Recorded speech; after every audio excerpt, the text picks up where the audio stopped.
Bonjour à tous, Ludovic Malo, vous êtes sur France Liberté. Mon invité aujourd'hui est Arnaud Aron-Upinski. Je rappelle que vous êtes mathématicien, épistémologue, linguiste, historien des sciences, chercheur en théologie et expert en système logique.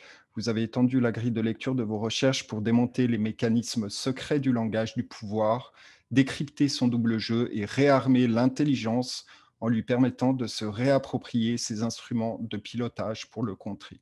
Vous avez écrit plusieurs ouvrages, plusieurs livres qui ont été d'ailleurs censurés par plusieurs éditeurs français. Vous avez eu quelques difficultés à mettre dans le public toutes vos recherches, notamment 2 plus 2 égale 5, de nouvelles mathématiques pour une nouvelle société, la perversion mathématique, l'œil du pouvoir, clé pour les mathématiques, la science à l'épreuve du linceul, la tête coupée qui est votre ouvrage majeur, donc la tête coupée, le secret du pouvoir, qui a été publié en 1991, et Enquête au cœur de la censure 2002.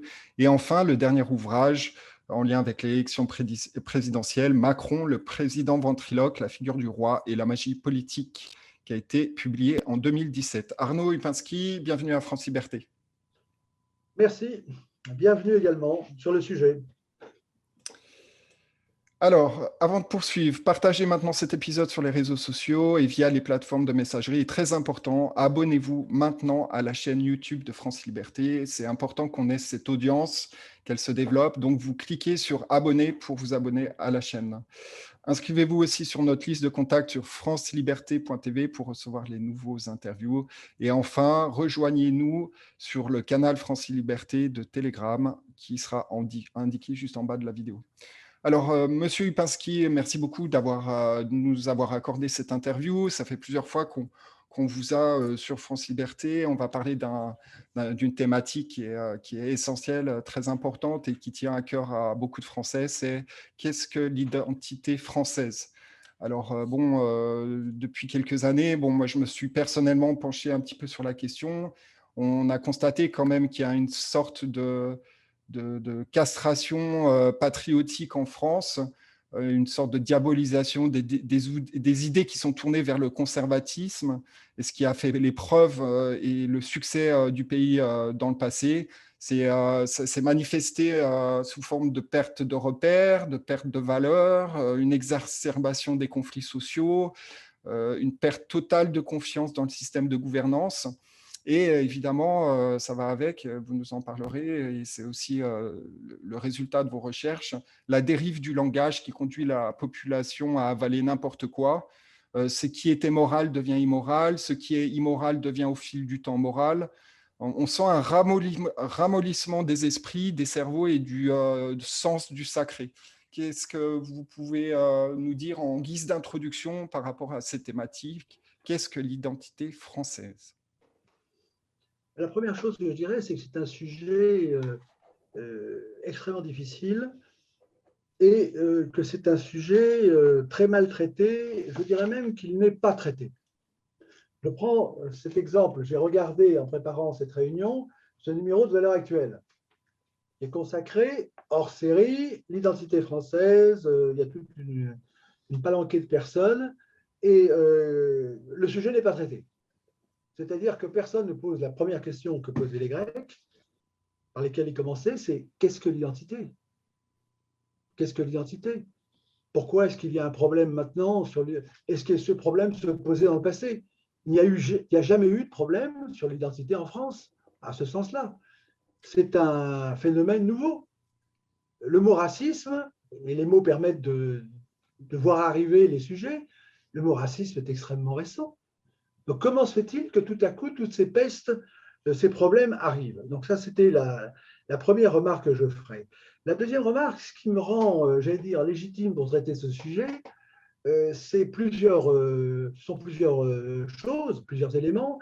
Je dirais qu'il y a mon passage en Nouvelle-Calédonie. Vous savez que j'ai vécu quand même plusieurs années dans l'ambiance disons, de la culture cannibale, notamment, dans la culture kanak.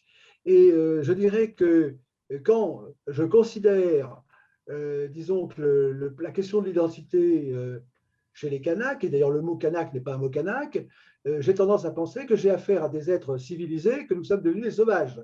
Par exemple, quand vous rentrez dans une tribu, eh bien, il y a une porte de la case qui est basse, et vous devez vous baisser pour montrer le signe d'humilité et de demande d'être admis. Donc, vous rentrez dans l'identité, dans une identité différente, et votre identité est acceptée. Il y a un accord entre les deux identités. Donc, j'allais dire, c'est le savoir-vivre. Donc, il y a, quand vous voyez le soin qu'ils ont à rester fidèles à leurs ancêtres, à retrouver l'art, de faire des pirogues pour retrouver. Donc, vous avez affaire à des personnes qui sont en parfait accord avec, qui n'ont pas de problème d'identité, tout simplement. Ils sont ce qu'ils sont. Donc ça, c'est la première chose. J'ai eu cette période, et je vous donne un autre exemple, disons que extrêmement important. La première fois que j'étais en brousse seul avec eux, et j'étais avec des personnes de diverses tribus, et je pensais, je sortais de mai 68 à l'époque. Donc, vous savez, c'est la schématisation du journal Le Monde et compagnie, blanc, noir, jaune, vert, etc. Enfin, la dialectique toujours d'opposition, de conflit. Et je pensais que nous allions tous déjeuner ensemble. Nous arrivons à l'heure du repas et qu'est-ce que je constate? C'est que je me retrouve seul, puisque j'étais le seul blanc, si je peux dire, et qu'ils n'étaient pas tous les autres réunis sous la couleur. Donc, chacun, ils étaient réunis tribu par tribu. Et donc, ça indique que c'est très important pour l'identité. Qu'est-ce que l'identité? D'abord, c'est une chose naturelle. C'est-à-dire que l'identité, c'est l'être. C'est ce qu'un enfant découvre en naissant, nous allons en parler.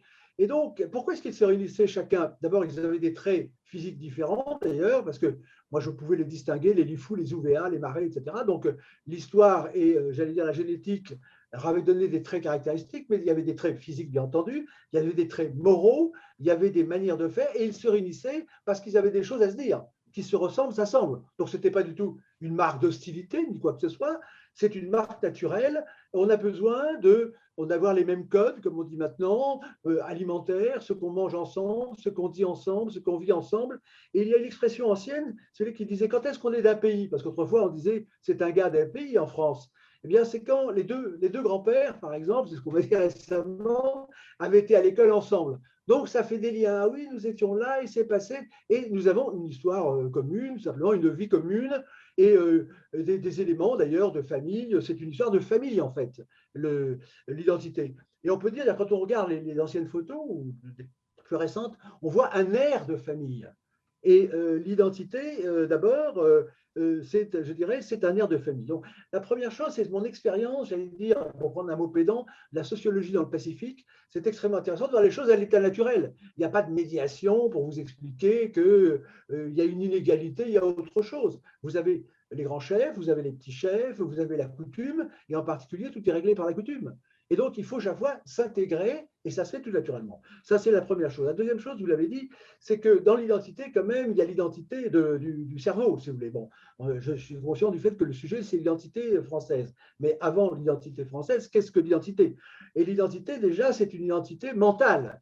Et lorsque vous avez une destruction systématique de l'enseignement, vous avez une destruction non seulement de l'identité de ce que vous devez communiquer, mais de l'identité du cerveau. Vous avez parlé de castration, je l'ai bien aimé. Donc mon livre La tête coupée a noté à un moment donné, au grand début, après mai 68, de la destruction de l'intelligence, qui n'est pas un hasard.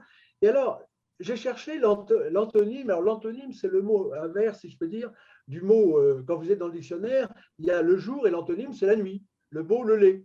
Et évidemment, se poser une question d'identité, c'est de se poser la question du contraire, que personne ne pose, si vous voulez. Chacun y va de sa petite phrase, et je vous dirai pourquoi dans le fameux magazine que je vous ai cité, personne ne dit la vérité, parce que personne n'a intérêt à dire la vérité sur l'identité, parce que c'est un sujet qui fâche, c'est un sujet dangereux, c'est un sujet qui rend féroce, c'est un enjeu qui est fanatique, et on l'a vu sur le masculin, sur le féminin.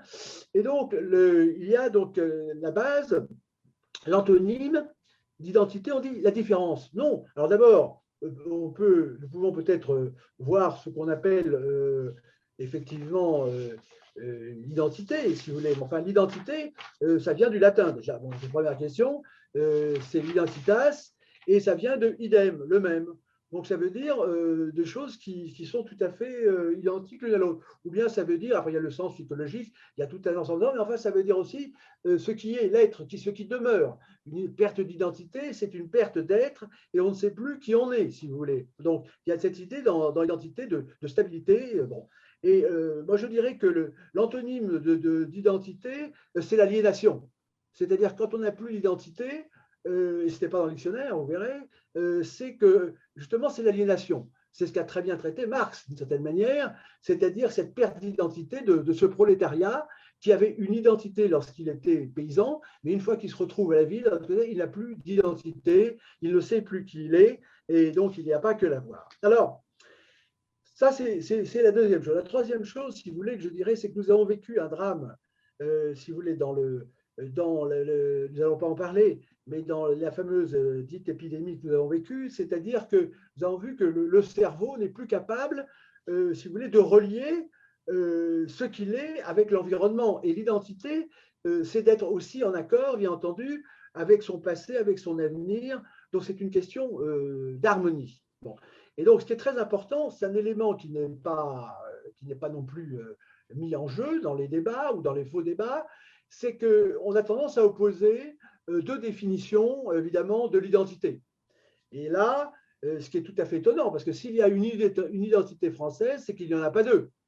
Comment peut-on dire qu'il y a une identité française? Il suffit de regarder les débats sur les plateaux pour voir qu'il y a autant d'idées, autant d'identités qu'il y a d'idées, qu'il y a de personnes. Donc, on ne voit vraiment pas ce en quoi il y aurait une identité française, sinon que tout le monde se bat la poitrine en disant « Vive la France, c'est un grand pays, j'aime la France ». On a même un certain Manuel Valls qui a dit « Je n'ai pas une goutte de sang français », et puis il a repris le fait « Mais le sang de la France coule dans mes veines ». Vous voyez le genre d'imbécilité. Là, quand vous avez quelqu'un qui parle comme ça, évidemment, ce n'est pas quelqu'un qui a une identité française.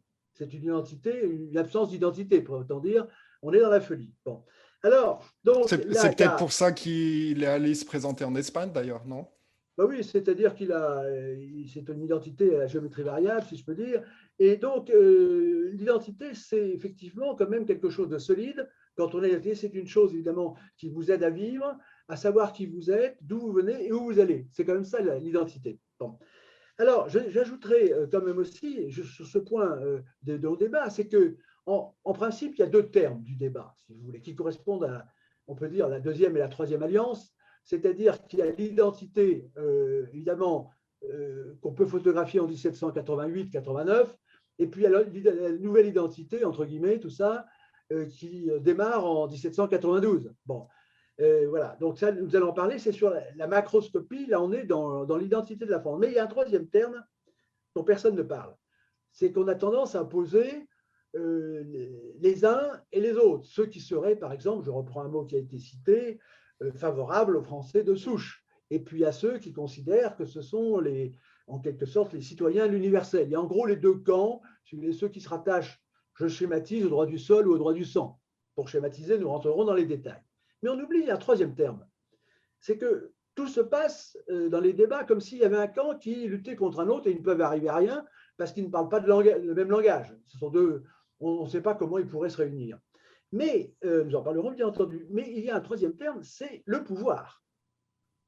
C'est-à-dire qu'en fait, il y a un ennemi juré de l'identité française, nous en parlerons, c'est le pouvoir qui apparaît à la Révolution. Et là, ce qui est très important dans la question de l'identité, bon, c'est sous-jacent, mais on n'en parle pas sous cette forme, c'est d'être bien dans son élément. C'est-à-dire que l'identité, c'est un état qui est inconscient quand on est, bien entendu, mais qui fait qu'on est bien dans son élément. Et lorsqu'on est mis dans un élément étranger, si je peux dire, on sent une perte d'identité, on se sent mal. Bon.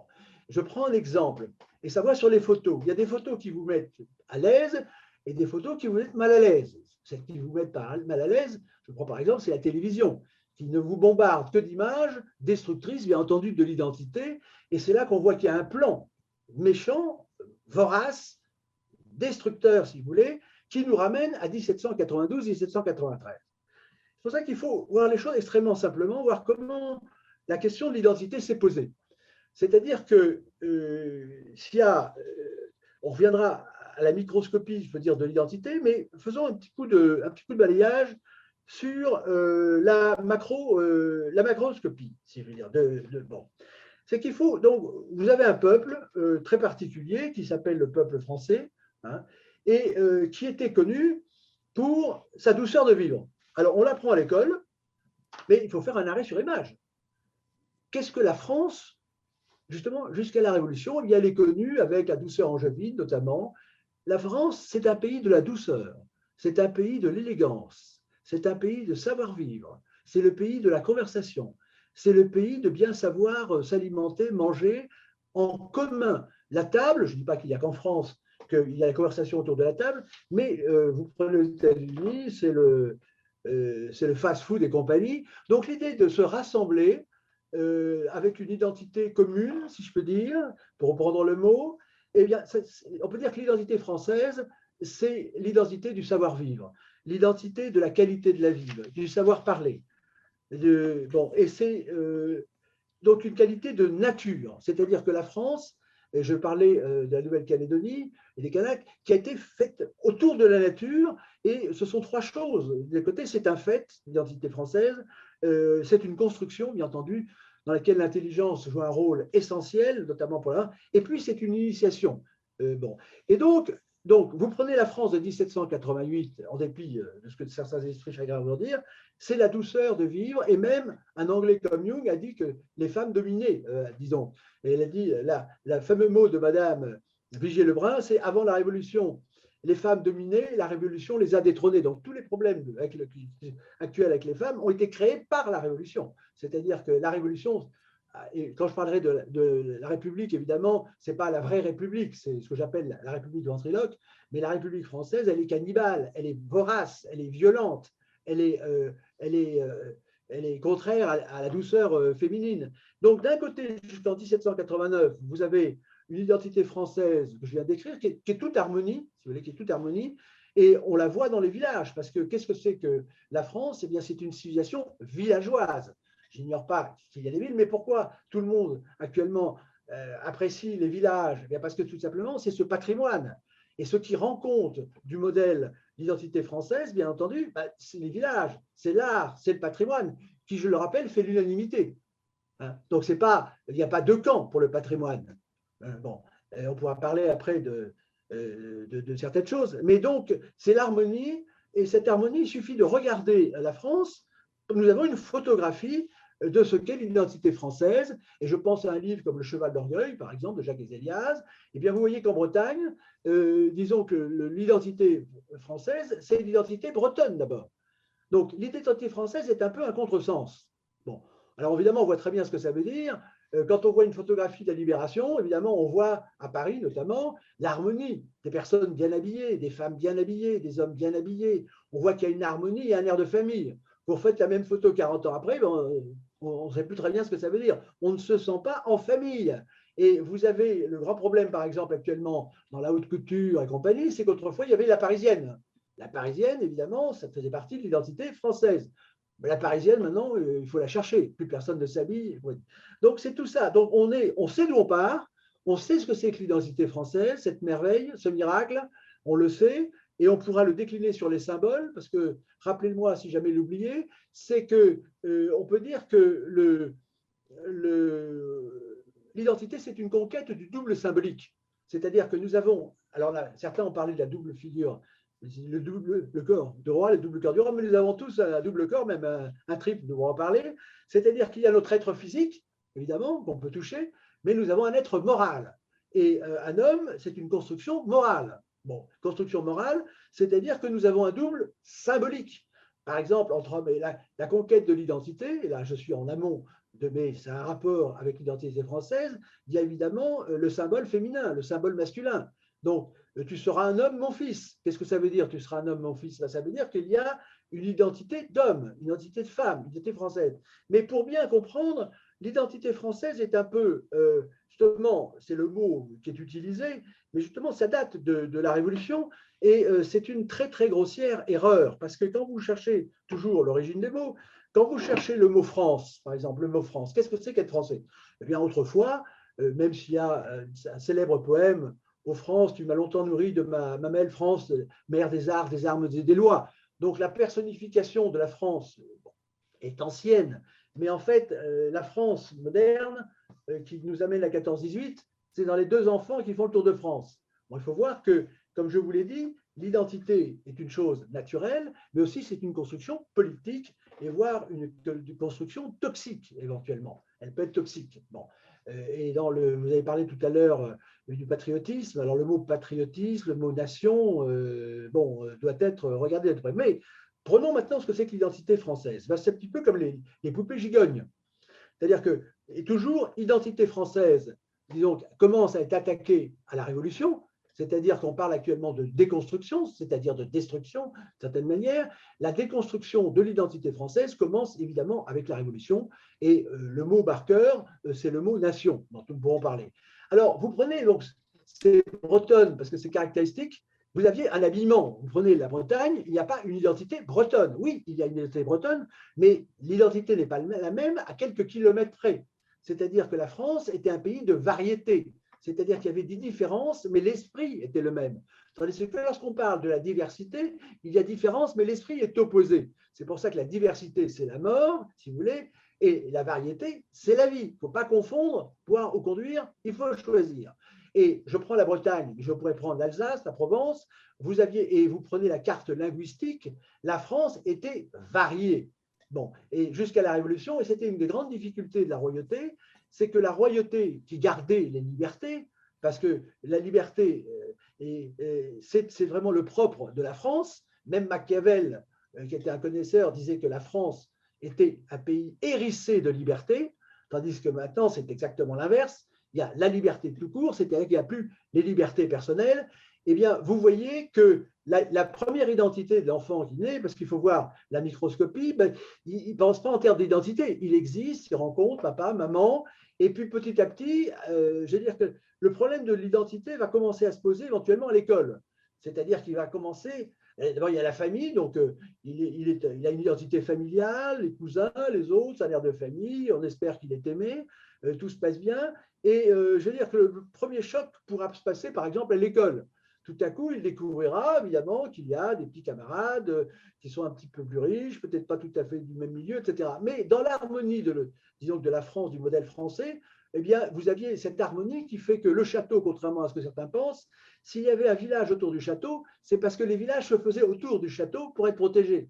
C'est-à-dire que les variations sociales correspondaient à des services, à l'inverse de ce que disent les droits de l'homme. C'est-à-dire que vous aviez plusieurs lieux d'identification, d'identité. Vous aviez autour du clocher, évidemment, c'est l'église, c'est bien connu au milieu du village, mais vous aviez aussi la tutelle du châtelain, vous aviez l'enseignement, vous aviez tout un ensemble, vous aviez autour du marché, vous aviez les cultures, donc vous aviez plusieurs cercles de construction, c'est-à-dire de cette identité qui était extrêmement forte. Et Jacques Les Hélias, évidemment, parle de la noblesse du paysan. Donc, tout ce qui nous a été raconté, évidemment, sera à voir. Mais alors, cette construction se fait petit à petit, comme je le dis. Il y a l'enfant qui, petit à petit, découvre, et il est d'abord de son village. Je lisais sur un livre sur l'identité que le village était un petit coin de France. Ce n'est pas vrai du tout. C'est prendre les problèmes à l'inverse. C'est-à-dire que le village n'est pas petit. C'est l'identité première. Et pour certains, c'était presque la seule vraie identité. C'était le royaume du village, si vous voulez. C'était le bonheur de son village. Et les Français voyaient la France à travers leur village. Alors, on montre rapidement les poupées gigognes, si vous voulez.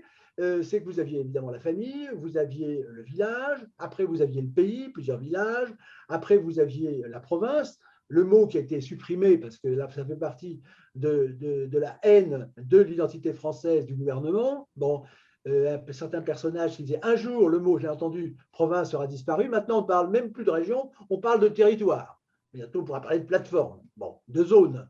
Voilà où on en est. Donc, il y a une haine. L'élément dont je vous ai parlé, l'élément principal de l'identité, c'est l'aliénation par le pouvoir. Et le mot d'aliénation, c'est l'égalité. Alors là, je le dis en le modèle français est basé sur le principe de la proportion, le nombre d'or, bon, qui a fait les chefs-d'œuvre, mais c'est la proportion.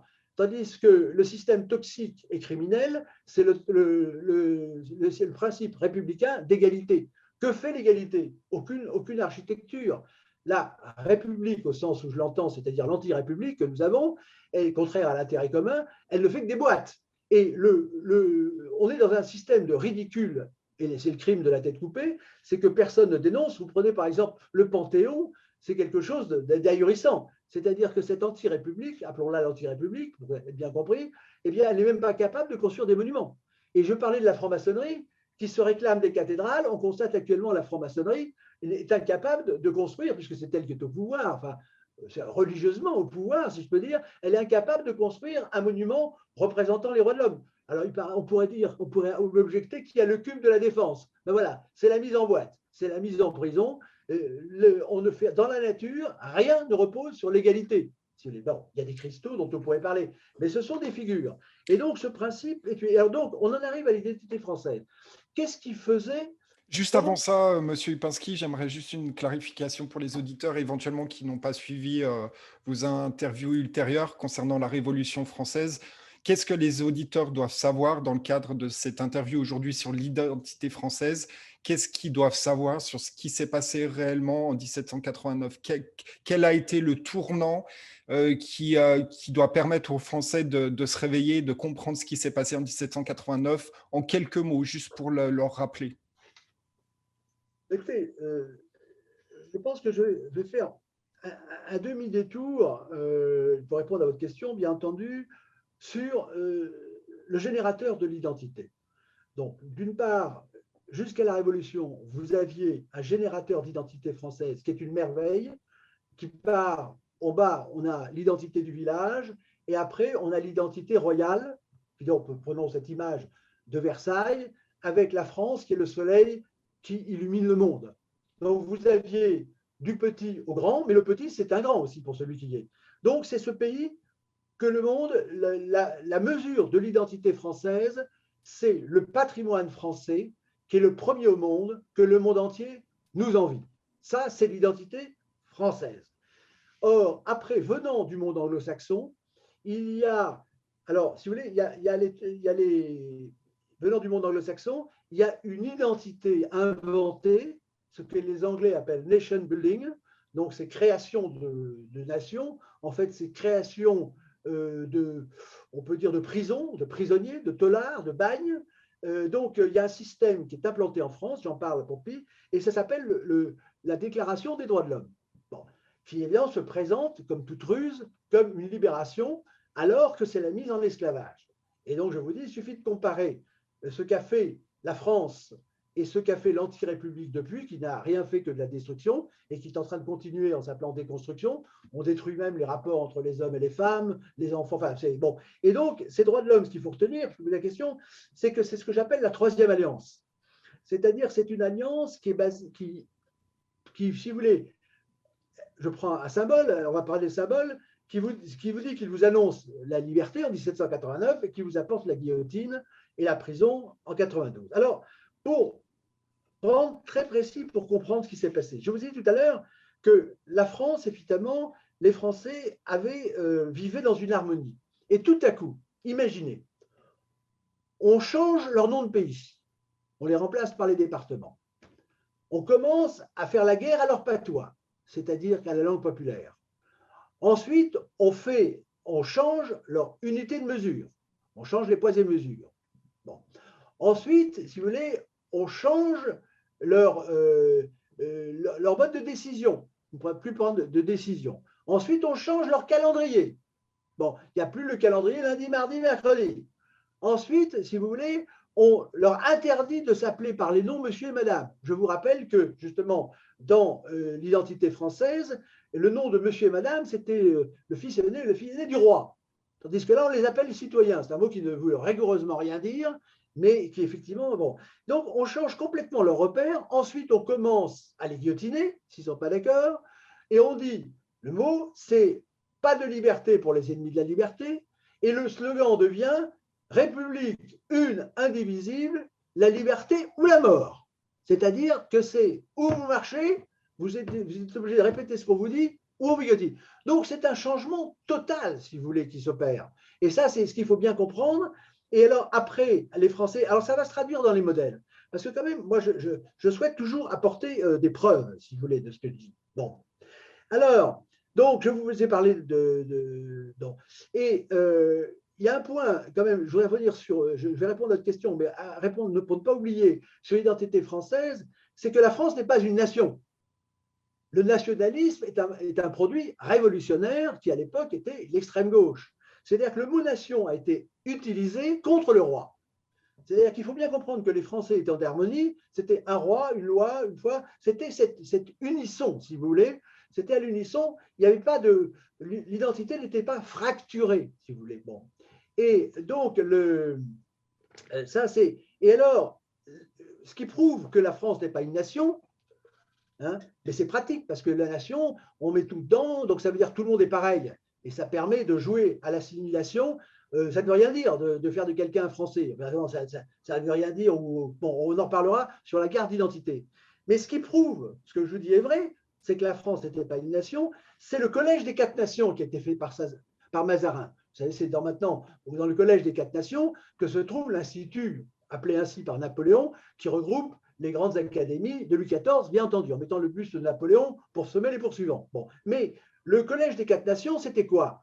C'était l'idée qu'après les conquêtes de Louis XIV, des nations, les nations Pays-Bas, nations d'Alsace, nations Puy-Mirol, nations Languedoc, eh bien, il voulait instruire les gentilshommes de ces quatre nations pour justement les faire accéder à ce qu'on pourrait appeler l'identité française, mais qui n'était pas une identité nationale, puisque justement il y avait quatre nations, il y avait toutes les nations de France, c'était l'initiation à l'identité royale, parce que la France est une race, disons que l'identité française est une race, j'utilise le mot à dessein, au sens de race de David d'ailleurs, c'est une race royale. C'est-à-dire ce qui fait que les nations qui étaient rattachées à la France par mariage ou par divers moyens étaient fiers d'être françaises, c'est parce qu'ils appartenaient au royaume de France. Ils participaient du soleil royal et de toute la majesté que le roi manifestait à travers l'architecture, à travers le raffinement de la langue française, de l'art, parce qu'autrefois, évidemment, lorsque vous aviez quelque chose à montrer, vous alliez à Versailles pour, évidemment, être aidé dans vos entreprises. Bon. Donc, ce qu'il faut bien comprendre, c'est que c'est un mensonge de parler de nation française. Alors, c'est un abus de langage, si on veut. On peut parler de nation mondiale aussi. L'humanité est une nation. On peut même mettre les martiens, si vous voulez. Donc, c'est l'abus de langage de la Révolution. Et donc, ce qui s'est passé à la Révolution, c'est que vous avez eu, si vous voulez, une dislocation de toutes les règles.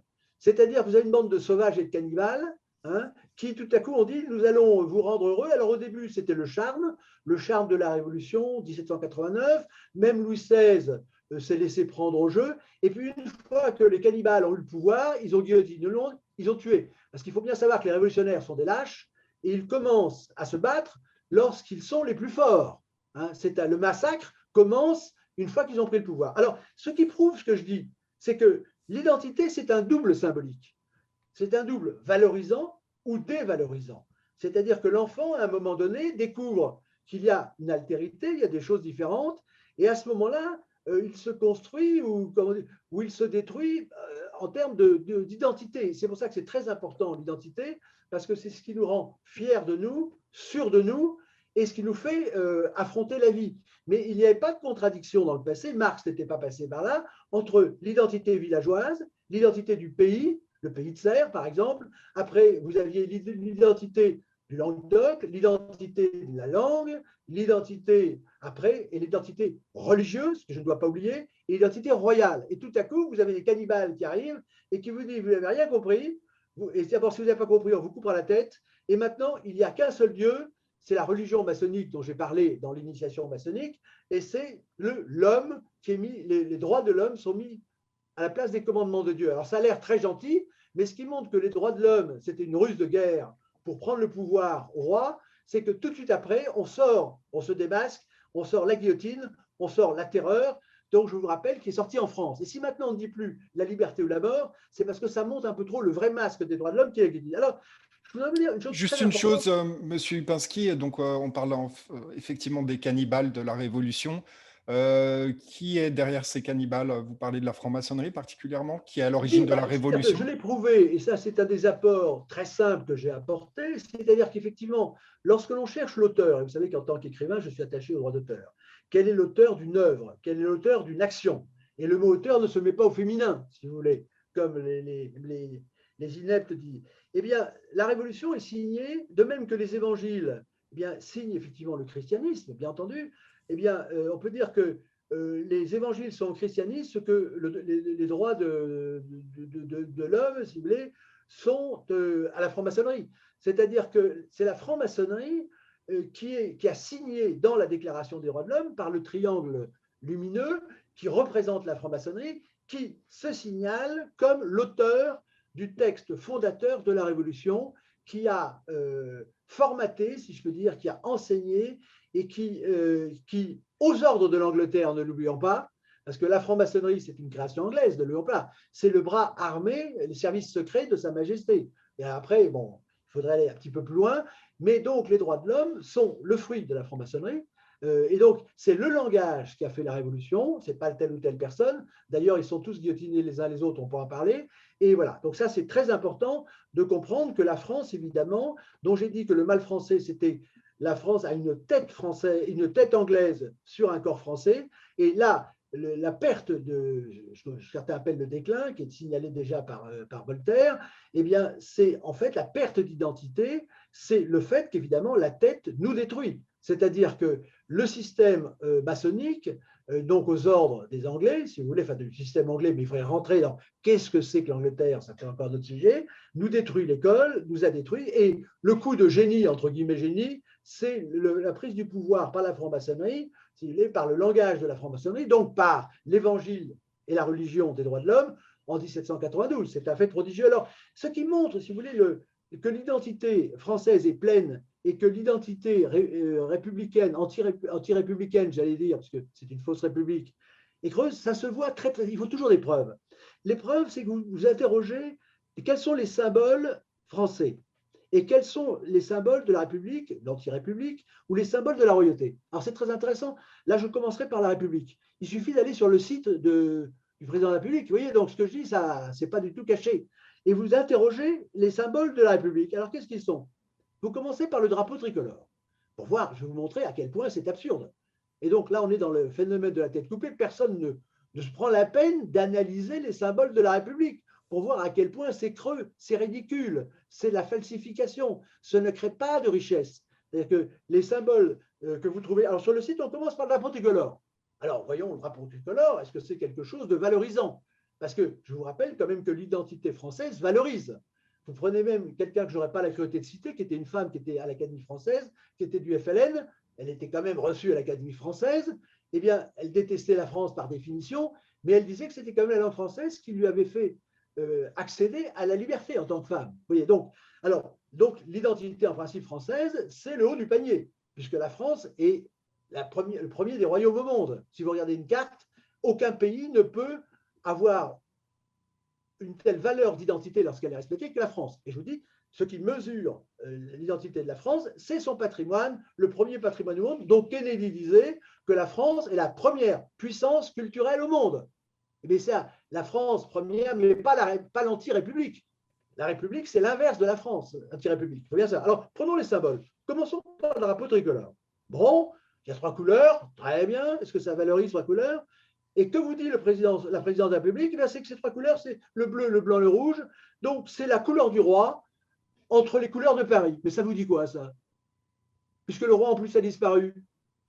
C'est ridicule. La France, quand même, c'est pas que Paris. Si, certes, Napoléon disait la France mourra de Paris. C'est-à-dire qu'effectivement, la République, c'est Paris. D'accord? Mais donc, c'est plus la France. Donc, dès que vous commencez à faire marcher vos neurones, comme on le faisait à l'école, avant, évidemment, qu'il y ait toutes ces réformes, n'est-ce pas, de destructrices, eh bien, on voit que ce drapeau ne veut rien dire. Il ne veut rigoureusement rien dire.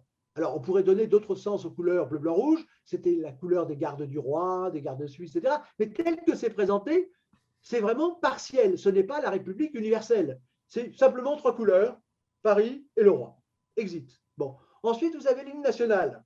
Juste une chose, on entend dire que le drapeau français viendrait des États-Unis avec Lafayette. Qu'est-ce que vous en pensez? Oui, parce qu'il y a ce qu'on vous raconte et il y a ce qui est vrai. Parce que les couleurs dites de la liberté, c'est le bleu, blanc, rouge. Et ce n'est pas par hasard que Lafayette a pris le bleu, blanc, rouge. Alors après, on vous raconte, c'est pour ça que je prends l'histoire officielle de la présidence de la République, mais en fait, c'est la couleur des États-Unis. C'est Lafayette qui avait, ils ont ramené la Constitution, les droits de l'homme et tout. Voilà. Bon. Mais on peut jouer sur les mots. Mais là, si je m'en tiens, et c'est ce que je dis effectivement, c'est la couleur des États-Unis, puisque c'est un copier-coller. La prétendue Révolution française, maçonnico-française, on vous dit c'est merveilleux, les Français ont apporté la liberté au monde, mais c'est une vanité, d'une bêtise incroyable, comme si les autres peuples n'étaient pas libres, et on fait gommer ça aux petits-enfants en leur racontant que la France est grande parce qu'elle a apporté la liberté au monde. Non, elle a apporté la guillotine, elle a apporté le terrorisme, elle a apporté, enfin pas la France, la République en France, je veux dire, elle a apporté le vandalisme. Parce que comme je vous ai dit aussi tout à l'heure, imaginez le choc identitaire lorsque tout à coup, il y a des cannibales qui détruisent tout, y compris les monuments. Parce que le fameux patrimoine dont je vous ai parlé, dès la prise des Tuileries, il y a des décrets demandant aux cannibales de détruire les monuments. Je vous dis tout de suite, les fameux cannibales, ils étaient rétribués. Ce ne sont pas les Français qui ont détruit les églises. On ne peut pas avoir au jour J des Français qui vont à la messe et qui célèbrent leur culte, et puis tout à coup, le lendemain, qui détruisent ce qu'ils avaient doré la veille. Donc on voit très bien que la Révolution, c'est un système organisé, c'est un système totalement anti-français, mais qui a été tellement brutal, tellement violent, qui a complètement changé les règles de la guerre. J'entendais Franck Ferrand l'autre jour pour louer Napoléon, qui a évidemment installé le modèle. Bon. Et il disait, Napoléon, c'est formidable, il a amené une guerre nouvelle, violente, etc. Non, c'est affreux. La Révolution, je rappelle encore, du temps du modèle français, on n'obligeait pas les Français à s'entretuer. Bon, l'idée de la conscription obligatoire, c'est une logique de cannibale. Et Franck Ferrand se moquait de la guerre en dentelle. Moi, j'adore la guerre en dentelle parce que je trouve quand même qu'elle fait moins de morts que la boucherie de l'attaque à la baïonnette, comme on l'a vu à partir des guerres de l'Empire. Donc, vous voyez, c'est tout. L'identité française était faite d'intelligence et il y a eu un tel choc psychologique qu'on peut dire que les Français ont été sonnés à la Révolution et ils s'en sont pas remis. Exactement comme pour le fameux coronavirus. Alors, je termine rapidement les symboles, ça sera un peu long, mais tous les symboles de la République, de l'anti-république, sont complètement creux. Le drapeau ne signifie rien. L'hymne de la Marseillaise, c'est un hymne de cannibales. Des cannibales, c'était le bagne de Marseille qui s'est illustré par les massacres effroyables. Bon. Ensuite, vous avez Marianne avec le bonnet phrygien, c'est-à-dire qu'on vous fait croire que les Français qui ont fait cette merveille étaient des esclaves avec le bonnet phrygien. Je passe rapidement. Bon, liberté, égalité, fraternité, c'est ou la mort, donc ça vous rappelle la terreur.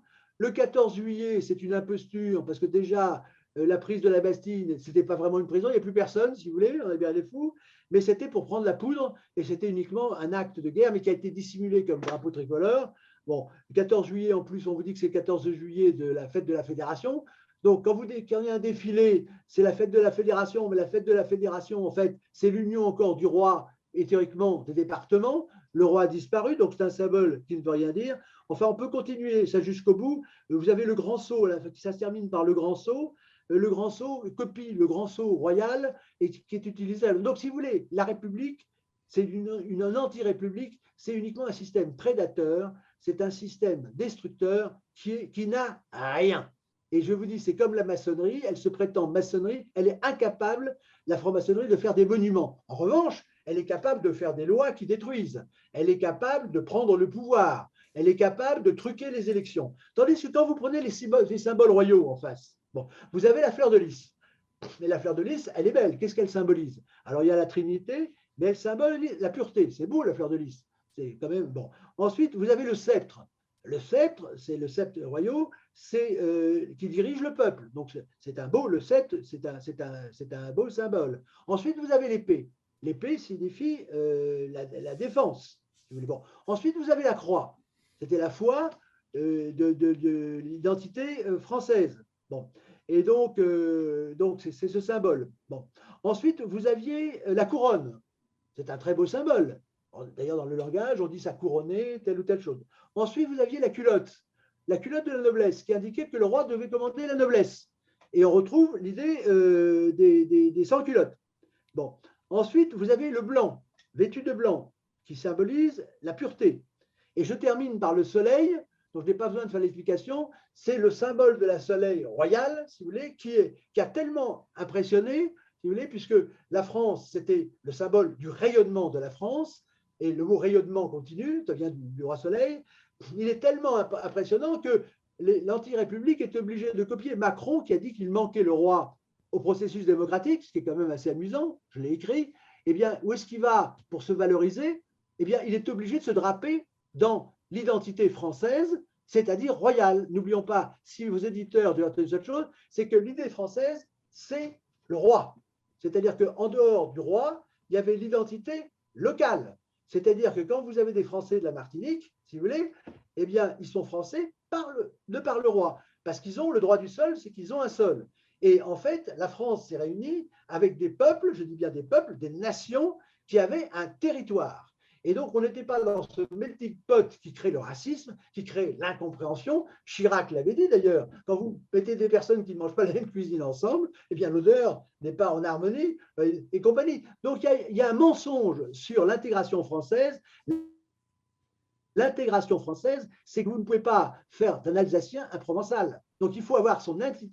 C'est comme les poupées russes. L'identité, elle est d'abord familiale et la destruction des familles qui est faite systématiquement, c'est la destruction du début de l'identité. Parce qu'une nation, c'est une famille de familles, si vous voulez. Et donc, on a cette construction, et avec la clé de voûte qui faisait que le roi de France était le roi des rois. Et donc, on pourrait dire que l'identité française, c'est l'identité des identités, puisque vous avez Mme Baker qui disait « j'ai deux pays, mon amour à la France ». Donc, la France, effectivement, en ce sens-là, c'est évidemment la première des identités, avec en plus l'identité de la langue française qui permet même aux ennemis du FLN, puisque le FLN, c'est une construction française, on pourrait en parler, parce que l'Algérie, elle est française par sa constitution. C'est pour ça qu'elle est toujours occupée par le FLN. Nous pourrons en reparler. Mais même quelqu'un qui déteste la France est obligé de reconnaître que la langue française, c'est-à-dire la langue du roi, il faut savoir que la langue française, c'était la langue du roi, puisque chaque peuple de France avait sa langue, qui était les patois. Il ne faut jamais l'oublier, la démocratie, c'est une coutume ou des coutumes par peuple. Moi, j'ai les coutumes dans tous les pays de France. Il n'y avait pas un comité défense bidule qui imposait à tous les Français le port du masque, de marcher à cloche-pied ou de faire autre chose. Donc, c'était un pays de liberté, la France. La dictature nous a été amenée par la Révolution et l'identité française, c'est effectivement l'identité des Francs. Et même De Gaulle ne parle pas des Francs. N'oublions pas les Francs, parce que la France a été faite par les Francs.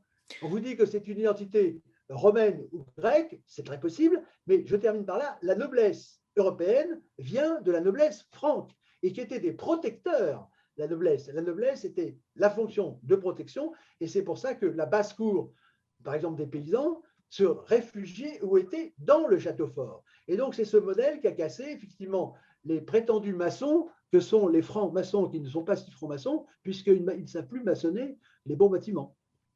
Alors, juste pour résumer, parce qu'on a eu cette interview sur la franc-maçonnerie, donc pour que les auditeurs comprennent de quoi il s'agit, donc on a compris que la franc-maçonnerie a fait un coup d'État lors de la Révolution. Ce sont eux qui sont derrière ce changement de paradigme. Et on peut dire que, puisque vous avez un cadre derrière vous, là, en ce moment, on peut dire qu'en fait, ils ont vidé la substance de l'identité française, une sorte de vampirisme civilisationnel et culturel, pour vider de sa substance tout ce qui est notre héritage de l'Ancien Régime, de la royauté, de toute notre histoire, notre culture, notre architecture, notre gastronomie. Donc, ils sont en train de vider la substance de ce cadre qu'on voit derrière nous et ils gardent en fait le cadre, eux, et ils se mettent dedans pour faire croire à la population qu'il y a un semblant comme si de rien n'était. C'est bien ça? C'est-à-dire que, bon, le mot ancien régime date évidemment de la Révolution. C'est-à-dire que je parle du modèle français. Vous comprenez bien qu'un modèle qui n'a pas été contesté pendant 12 siècles, ce n'est pas une construction artificielle. Je vous rappelle que depuis 1789, la France n'a cessé d'être envahie. Ça a été la boucherie généralisée. Ensuite, la France, qui était la plus peuplée d'Europe, maintenant est à la queue du peloton. Je veux dire que maintenant, vous avez, alors que les patois étaient détruits par l'anti-république, vous avez maintenant un gouvernement qui veut avoir des professeurs pour apprendre l'arabe dans les écoles, et donc c'était refusé aux Français, et maintenant donner à d'autres. Enfin, donc, si vous voulez, nous en parlerons, mais le principe l'art royal de la franc-maçonnerie est basé sur la géométrie, bon, qui est ma discipline de prédilection. C'est-à-dire que l'opération géométrique, elle a beaucoup de qualités, elle permet évidemment de construire, mais c'est aussi une science du pouvoir qui emprisonne les formes dans des limites. C'est ce qu'on peut reprocher également à l'écologie. L'écologie prétend s'intéresser, disons, qu'aux frontières, à l'habitation, mais ne s'intéresse pas à ce qu'il y a à l'intérieur. C'est-à-dire que c'est la nature pour l'écologie. Et ce qui est à l'intérieur pour le modèle français, c'était cette vie, enfin cette création, cette invention, ce génie que l'on voit dans le patrimoine, si vous voulez. C'est cette richesse qui est le produit de l'histoire, qui est un miracle. C'est-à-dire, c'est comme la gastronomie. Eh bien, la gastronomie, ça ne consiste pas uniquement à ajouter des grammes. Il y a ce génie, le génie de l'art et le génie de l'unité. Parce que je voudrais parler d'une chose très importante, c'est que bon, la littérature n'est plus vraiment enseignée, mais quand vous étudiez la constitution d'un discours, une des clés de la réussite d'un discours, d'une intervention, de la rhétorique, c'est l'unité.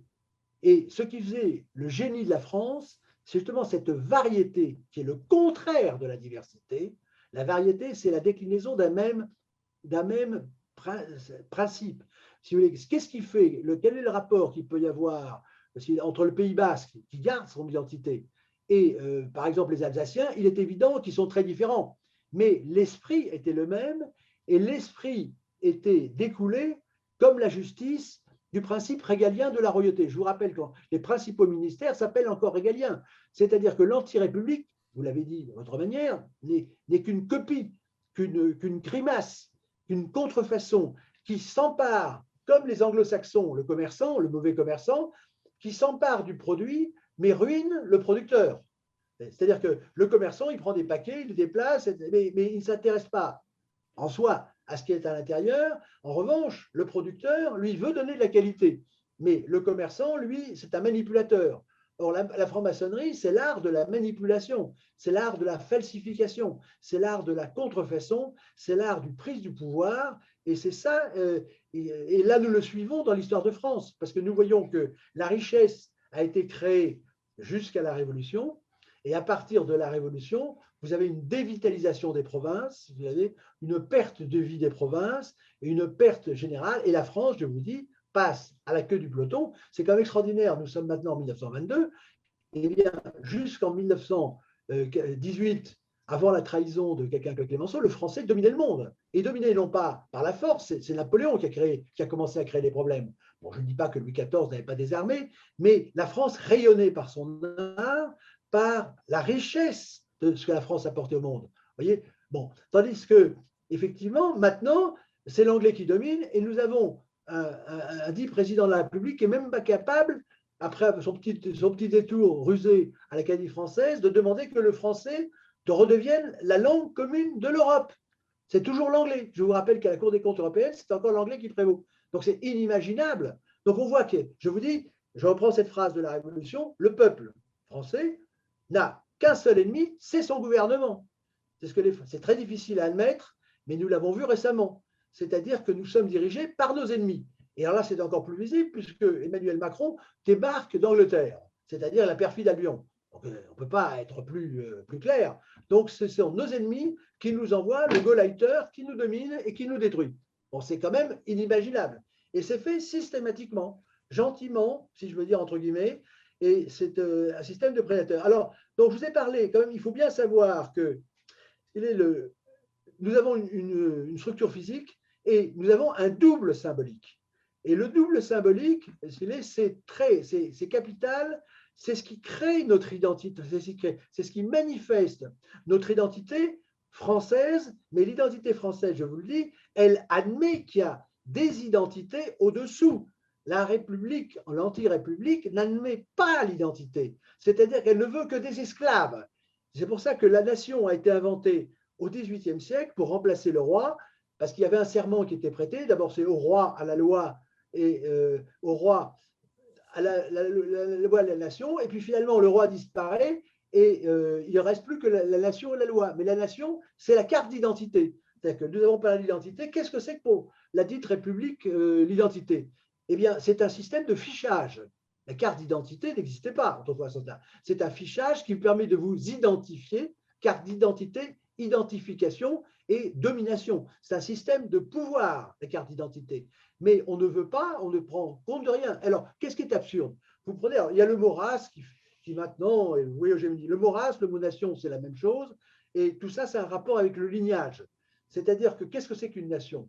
Eh bien, la nation, c'est ce qui a une origine commune. Je vous parlais tout à l'heure, par exemple, vous prenez les Alsaciens, il y a une certaine origine commune. C'est l'idée de famille, si vous voulez. L'idée d'identité, c'est l'idée de famille. Et après, vous avez des familles, et c'est ce qui donne, ce qui fait que les Germains avaient un air de famille, les Italiens, les autres, parce qu'il y a ce côté. Alors après, on veut diviser en disant, est-ce que c'est la chair, est-ce que c'est l'esprit? Non, c'est un tout. S'il y a les trois pôles, et on le voit très bien dans la création de l'islam par Mahomet, c'est-à-dire que dans les tribus, quand vous voulez faire un tout, eh bien, il y a trois éléments qu'il faut prendre en compte. Vous aviez, qu'est-ce que c'est qu'un peuple ou une tribu? La base de la tribu, c'est une religion commune, une foi commune. Bon, vous avez une ethnie commune, bon, une race commune, le mot race étant simplement le même mot que famille. Bon, vous avez une commune, bon. Et bon, vous avez la langue, c'est les 3 points, si vous voulez, les 3 points. Et Mahomet s'est heurté à la question justement de la religion, parce que si le tribu qui devait rallier, c'était pour elle renier les ancêtres. Et on voit actuellement dans l'anti-identité française de la République, c'est que c'est le rejet des ancêtres. C'est-à-dire qu'il y a la haine du lignage de la République, la haine de tout ce qui est un pouvoir naturel. C'est-à-dire que la France a été faite par des familles. Elle n'a pas été faite par des individus. Et alors, je voudrais dire quand même sur l'initiation à l'identité française, c'est que vous aviez le mythe républicain. C'est-à-dire qu'à la Révolution, il y a eu un mythe identitaire qui a été créé en vous disant liberté, égalité, fraternité, c'est ça, nous sommes les citoyens du monde. Mais si liberté, égalité, fraternité et compagnie, et qui sont, je vous rappelle, qui créent l'esclavage, hein, c'est bon. Si ça fondait un pays, à ce moment-là, tout le monde est français. Donc ça ne doit rien dire. Mais ce qui fonde la République, c'est le droit du sol, c'est-à-dire qu'elle n'a besoin que d'esclaves. Donc, il donne une carte d'identité, tout le monde traité de la même manière, sauf les maçons. Et je rappelle qu'en France, il y a quand même 2 classes. Il y a les initiés et les idiots, les crétins, les cons, c'est les non-initiés. Bon, donc, il y a une carte d'identité qui permet de gérer du bétail. Bon, le droit du sol, ça permet de mélanger aussi la population, parce que pour dominer, il faut mélanger. On vous dit que c'est les Juste pour Antillais. information, Monsieur Upinski, la carte d'identité date de quand exactement? Il faudrait regarder très précisément, mais c'est vraiment. Alors, il y a eu des passeports dans le passé, mais par exemple, en Angleterre, à ma connaissance, il n'y a pas de carte d'identité obligatoire. Et maintenant, bon, c'est à voir. Mais en tout cas, c'est consubstantiel, cette idée de fichage, de suivi, et surtout dans cet esprit, c'est typiquement l'esprit de la Révolution. Alors, il y a eu ensuite, vous avez la destruction des patois. Bon, vous avez tout ce système de vide dont vous avez parlé. Et ce qui est très important aussi, c'est le passage de l'Europe des Lumières, comme ils l'ont appelé, c'est-à-dire des ténèbres, à l'idéologie. C'est-à-dire que le modèle français n'est pas idéologue. C'est-à-dire que vous avez des mystères, il suffit de reprendre le patrimoine français, dont j'ai donné les symboles. Ce n'est pas l'idéologie. Le sceptre, ce n'est pas une idéologie. La couronne, ce n'est pas une idéologie. Bon. Et donc, Destutt Tracy, qui était franc-maçon d'ailleurs, évidemment, Napoléon détestait, disons, l'idéologie, a remplacé les vraies valeurs par des mots. Et vous le voyez actuellement sur les plateaux, ce ne sont que du débat de mots, et c'est violent. Donc, le modèle français, l'identité française, elle est faite d'harmonie. L'identité dite républicaine, elle est violente, si vous voulez. C'est la loi, c'est la force injuste de la loi dont parlait Mitterrand. Alors donc, première chose, et donc, c'est les... Alors, je voulais vous dire quand même qu'il faut, dans l'identité, quand même, il ne faudrait pas que j'oublie de vous le dire, vous avez les trois fameuses étapes de l'initiation de Pythagore. Hein. Donc, nous allons voir le mythe républicain, donc c'est le mythe républicain, vous avez l'alchimie ou la magie noire maçonnique, finalement, et puis vous avez vous avez l'identité royale, ces trois choses. Alors, je rappelle quand même, c'est important dans ces trois stades, c'est de même qu'il y a trois notions divines et trois régions intelligibles, il y a aussi un triple verbe, un triple langage. Car l'ordre hiérarchique se manifeste toujours par trois. Il y a la parole simple, la parole hiéroglyphique, bon, ça je pense à la maçonnerie en particulier, et la parole symbolique. Bon, en d'autres termes, il y a le verbe qui exprime, le verbe qui cache et le verbe qui signifie. Bon, et on a dans le verbe donc toute l'intelligence hiérarchique est dans la science parfaite de ces trois degrés, et je dirais que toute l'intelligence hiérarchique de l'identité française est dans cette compréhension. C'est-à-dire que vous aviez la République, c'est un mythe, il dit quelque chose, mais il cache le véritable sens des droits de l'homme. Je vous dis, c'est l'initiation à l'esclavage, et la véritable signification de l'identité, on ne la retrouve que dans le modèle français. Et je vous dis que le modèle français, l'identité française s'identifie avec ce qu'on peut appeler la race royale, avec le sceau royal. Et c'est quand même pas, c'est une chose qu'on retrouve dans le langage, c'est que royal, c'est toujours le mot valorisant. Vous ne trouvez jamais, vous ne dites jamais, il nous a reçus républicainement. Jamais. On vous dit, il nous a reçus royalement, si vous voulez. Et quand vous avez Emmanuel Macron qui veut se grandir, il va à Versailles. Donc évidemment, les générations qui nous ont passées ont été éduquées à la haine de la royauté, haine de Dieu. Donc ça, c'est l'apport, entre guillemets, de la Révolution. Haine de Dieu, haine du roi, mais haine du peuple. Je vous dis, le peuple a été martyrisé, détruit. La paysannerie a été détruite. Et elle est détruite. C'est volontairement. Si vous voulez, dans le plan Mansholt, il était précisé qu'il fallait que les revenus de l'agriculture soient toujours légèrement, vous voyez, le machiavélisme, légèrement inférieur aux revenus de l'industrie. Donc, c'est un génocide paysan qui est fait systématiquement. Il y a la haine du peuple français. Et l'anti-république, ce qui se dit république, c'est la haine du peuple. C'est qui s'est retrouvé avec les Gilets jaunes, c'est-à-dire que le peuple, vous le voyez d'ailleurs en 1848 et vous le voyez à la Commune, c'est-à-dire ceux qui se disent républicains n'ont aucun scrupule à tirer dans ce qu'ils appellent la canaille. Ça, c'est une chose, il faut bien voir, bien comprendre que cette République, elle est totalement en haine totale du peuple, qui est considéré comme du bétail, et c'est là qu'on revient à la carte d'identité qui ne donne rien d'identité, c'est uniquement un système d'identification. Un détail capital, il faut distinguer en termes d'identité la nationalité et la citoyenneté. Donc c'est la différence clé. La citoyenneté, c'est, j'allais dire, le fait du prince. C'est le prince qui fait accéder aux règles d'un pays la personne qu'il veut à la limite. Mais le souverain ne peut pas donner la nationalité. La nationalité, elle est ontologique. Nationalité vient de nascor, naître. La nation, comme je l'ai dit tout à l'heure, c'est d'être une famille commune. Donc, l'idée de naturaliser, ce n'est pas possible. C'est-à-dire qu'un pouvoir peut dire j'accepte que quelqu'un vienne, mais on ne peut pas faire un Français en termes de nationalité. On peut en faire en termes de citoyenneté. Et dans l'URSS, c'était caractéristique dans la fameuse carte d'identité, on vous indiquait citoyenneté soviétique et nation, ça pouvait être juif, ukrainien, russe. Et donc, ce qui est très important, c'est de distinguer, comme je vous l'ai dit, ce qui est le fait. Le fait, c'est on appartient à une nation par la naissance, si vous voulez, par ses parents. Et la citoyenneté, c'est qu'on fait allégeance à un prince.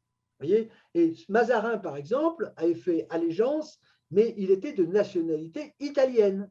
Et donc, ça permet, les outils du langage permettent de comprendre qu'il y a des distinguos. Et il est évident que cette anti-république ne veut surtout pas faire le distinguo parce qu'il devait, et ça c'est le fait maçonnique, de ne tenir compte que des enveloppes pour emprisonner les gens, mais de ne pas tenir compte de ce qui est à l'intérieur. C'est une manipulation. Et donc le régime qui nous opprime ne veut surtout pas savoir qui nous sommes ni ce que nous voulons. Il ne veut simplement que nous soyons finalement des esclaves obéissants et serviles. D'où la confusion des deux mots. Alors, c'est intéressant ce que vous dites parce que finalement, on en vient à comprendre que le gouvernement successif depuis la Révolution ne devrait pas donner la nationalité à des étrangers finalement, puisqu'ils ne rentrent pas dans le cadre du modèle français en tant que tel et qui devraient plutôt avoir des papiers comme citoyens, mais pas avoir accédé à la nationalité, c'est ça? Oui, tout à fait. Si vous voulez, c'est un viol de l'intelligence, c'est un viol de la logique, c'est un viol du droit. Pourquoi? Alors, Madame Taubira disait qu'en étendant, en ouvrant le mariage aux homosexuels, on n'enlevait rien aux autres. Si, parce que quand vous ouvrez, sur l'expression, c'est-à-dire vous violez un symbole, vous le détruisez.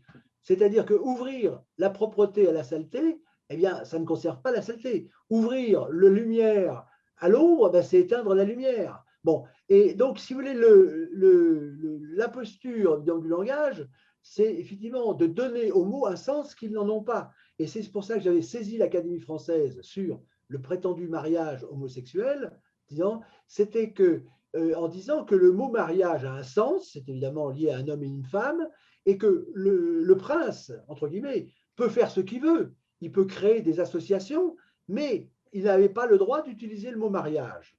Et c'était sur ce terrain que l'argumentation, qui devait être utilisée par Ludovine de la Rochère, mais qui après a dit qu'elle était d'accord, elle a pété, il fallait attaquer sur le terrain du langage. On ne peut pas empêcher un dictateur de faire ce qu'il veut. En revanche, il n'a pas le droit de violer le langage puisque c'était constitutionnel. Et personne ne s'est battu. Alors, ce qui est très intéressant, c'est pour ça que je vous dis qu'il faut distinguer la nationalité et la citoyenneté.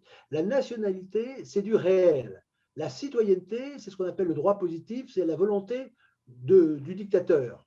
Et dans le mariage prétendument le faux homosexuel, ce qui est très intéressant, c'est de voir que, et là, il faut voir d'où ça sort. Ça ne sort pas effectivement des volontés de tel ou tel homosexuel, mais il y a cette idée de ceux qui ne sont pas dans le statut, dans le schéma, je veux dire, universel, même si les Grecs ont participé, on va parler, c'est qu'ils veulent quand même profiter du symbole. C'est-à-dire que un mariage, c'est un homme, une femme. Enfin, quand vous avez deux hommes ou deux femmes qui veulent qu'on appelle ça mariage, ça veut dire qu'ils savent très bien qu'il y a une puissance symbolique et ils veulent détourner la puissance symbolique en lui faisant dire l'inverse de ce qu'il doit dire. Et ça, la République, c'est typiquement ça. C'est-à-dire cette fausse République, constamment, elle dit qu'elle aime la France. Constamment, elle dit qu'elle est au service du peuple. C'est-à-dire qu'elle a besoin pour vivre comme le parasite sur le chêne, de prendre la sève du modèle français pour faire vivre ce qui tue le modèle français. Et donc, cette anti-république, c'est un parasite, c'est un suceur de sang qui a constamment besoin de se nourrir de l'être qu'elle détruit. Et c'est ça le côté extrêmement pervers qui nous fait passer au plan métaphysique, si vous voulez, au plan spirituel, à l'initiation de la magie noire, c'est que la magie noire ne peut vivre que de la magie blanche. C'est-à-dire que comme la magie noire, comme la franc-maçonnerie n'est pas une création, c'est un simulacre. La franc-maçonnerie, c'est une singerie, finalement, du catholicisme. Quand on regarde les symboles, ce sont des symboles catholiques détournés. Et là, le mal, c'est pour ça que je reviens à mon initiation du carême initiatique, c'est que le diable est le singe de Dieu et la République, c'est le singe de la royauté. Si vous retrouvez la dite République, c'est un décalque de la royauté. Alors le problème, c'est que si c'était un décalque bénéfique, moi je veux dire, j'ai beaucoup de contrefacteurs. Le problème, c'est que ceux qui vous copient, ils vous trahissent. Non seulement ils vous copient, mais ils tuent votre idée. Et c'est ça le drame. Parce que si la République était la continuation, bon, évidemment, on a fait croire aux Français que la République, c'était la royauté avec quelque chose en plus. Bon. Mais ce n'est pas du tout ça. C'est-à-dire que c'est une singerie qui tue l'être. Et c'est ça le grand. Parce que Platon disait bien que tout régime est une république, et même Rousseau dit que la monarchie est une république. Il dit une république, c'est ce qui a des lois.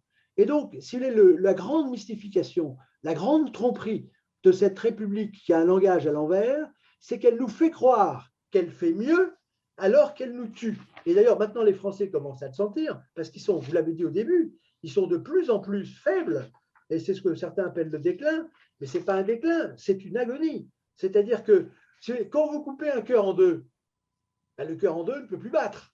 Or, en fait, la France, si on parle d'identité, c'est une image un peu raccourcie, eh bien, cette révolution a coupé le cœur en deux. Et donc, c'est pour ça que le cœur français, l'âme française, ne peut plus battre. Et c'est ça le drame. Et tant que nous n'aurons pas le courage, finalement, de purger disons, tout ce langage criminel, ces antiprincipes et cet anti-régime cannibale issu de la Révolution, eh bien, nous allons aller dans la mort. Et je vous dis que cette perfide Albion, eh bien, effectivement, là, je pense au bombardement qu'il y a eu, destruction des villes hautes, c'est-à-dire qu'il y a une haine de la France, c'est ce qu'on appelle le French bashing, qui est inhérent à tous les gouvernements qui nous suivent.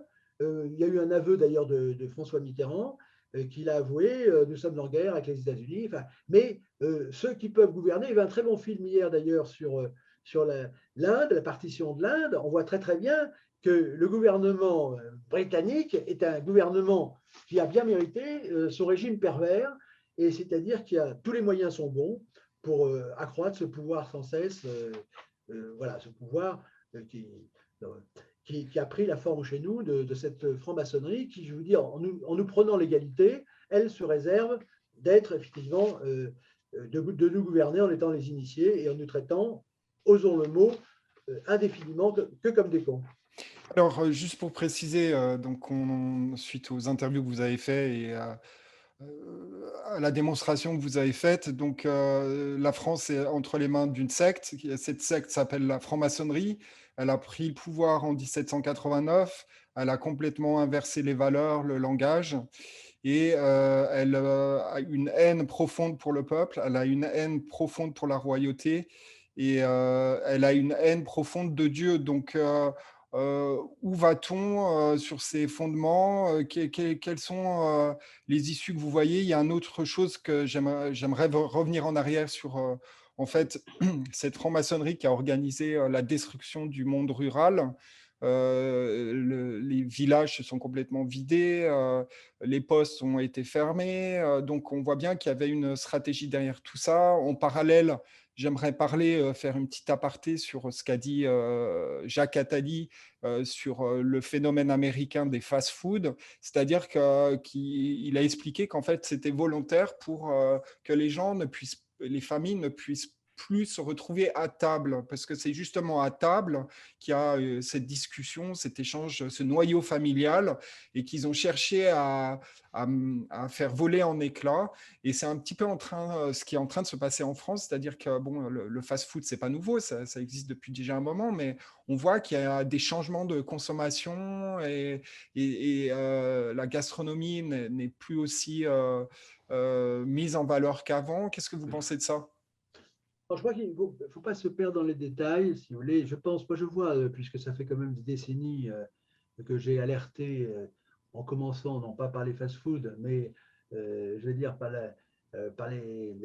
l'enseignement, si vous voulez. C'est-à-dire que vous avez eu actuellement, ça traite votre parti, c'est qu'il est évident que nous avons une puissance à l'œuvre qui est l'ennemi du genre humain, au sens large. C'est-à-dire que quand vous voyez la merveille du modèle français, on ne peut pas faire mieux. Et quand je vous dis, ce n'est pas cocardier que de dire que le modèle français, c'était le plus beau modèle au monde, admiré du monde entier, même encore maintenant, c'est-à-dire après sa destruction. Je vous rappelle que un tiers, parce que le protestantisme, derrière tout ça, nous n'en pas en parler, parce qu'il y avait une harmonie qui a été détruite. Et évidemment, les protestants, c'était le début ils ne sont pas innocents de cette opération. Mais le protestantisme a détruit un tiers du patrimoine français, la Révolution a détruit un tiers du patrimoine français, et avec le tiers qui reste, nous avons actuellement, nous émerveillons encore le monde. Et je vous rappelle qu'actuellement, les deux piliers de notre industrie, c'est le luxe et le tourisme, si je peux dire. Le luxe, la création du luxe a été par Louis XIV, qui a multiplié par 5 le commerce extérieur jusqu'à la Révolution, dans l'industrie du luxe, et le tourisme encore. Donc, et ça, on ne peut pas faire mieux. Et en face de ça, il y a une bête immonde, il y a une peste qui est venue à partir de la franc-maçonnerie, et dont je donne le nom, c'est l'équivoque. C'est-à-dire que dans le système hospitalier qui a été détruit, on le voit, c'est systématique, c'est volontairement. Et vous aviez cité les services publics, les impôts qui se déplacent des villes. Enfin, on voit très très bien que les services publics, ne l'oublions pas, c'est les systèmes religieux. C'est-à-dire que ceux qui s'occupaient des services publics, c'était le roi et les religieux. Parce que ceux qui se considèrent comme de gauche actuellement ne savent pas qu'en fait, quand ils défendent le service public, c'est défendre le reste de la royauté. Parce que l'idée de service public est une idée religieuse et royale, contrairement à ce qu'on pourrait penser. Bon. Et donc, en fait, maintenant, il y a cette puissance qui détruit tout. Et le drame que je vois, c'est que je n'arrive pas, je ne suis pas arrivé, ou d'autres auraient pu tenter, mais je ne vois personne, à se mobiliser pour lutter contre, intelligemment, bien entendu, d'où réarmer l'intelligence, contre cette puissance infernale qui se présente comme le progrès. Évidemment, il s'avance masqué, c'est-à-dire que si le mal disait je suis le mal, il ne pourrait pas. Donc le mal se présente comme le suprême bien, et évidemment, nous sommes ses dupes et nous le suivons, c'est comme sauver des vies, quoi qu'il en coûte. C'est-à-dire que le séducteur, évidemment, prend les apparences de l'ange de lumière pour nous tromper. Et c'est l'équivoque, notamment sur le mot de liberté, si vous voulez, qui nous a menés là où nous sommes. C'est pour ça que je dis que la vérité, c'est la clé initiatique de la liberté. Il faut que nous restaurions le langage et que nous osions démasquer cette imposition. Je vais vous prendre un exemple tout simple. Bon, la démocratie, en théorie, c'est la loi de la majorité, la volonté générale manifestée par la majorité. Mais le président Macron n'a pas la majorité, je veux dire la vraie majorité. Donc, il est la majorité du corps électoral. Je ne veux pas dire la majorité de… Donc, il n'est pas élu. Mais dire que quelqu'un a été élu alors qu'il n'a pas été élu, eh bien, c'est le début de l'esclavage. Parce qu'il est évident que toutes ces élections sont organisées. Il n'y a pas besoin de truquer les urnes, c'est truquer dans les têtes. L'hôpital, par exemple. Qu'est-ce qui a pris le contrôle de l'hôpital? Eh bien, c'est la finance. Et ce qui a pris le contrôle du pays, c'est d'abord dans les têtes. Parce que vous l'avez dit à juste titre, la franc-maçonnerie, c'est visiblement, en le manifestant au-dessus des droits de l'homme, a pris le pouvoir le 5 octobre 1789, mais la prise du pouvoir a commencé après, en gros, après la mort de Louis XIV. C'est-à-dire que les services secrets britanniques, c'était la franc-maçonnerie. J'entendais un homme des services secrets français qui disait bien que le visage que prennent les services secrets britanniques et anglo-saxons, c'est la franc-maçonnerie. C'est le meilleur système puisqu'on prétend qu'on va vous aider, si vous voulez. Bon, c'est quand même mieux que d'habiller en espion. On dit on vous apporte la philanthropie, on vous apporte le bonheur et la liberté. C'est comme le débarquement. C'est pour ça que De Gaulle n'a jamais voulu assister au débarquement.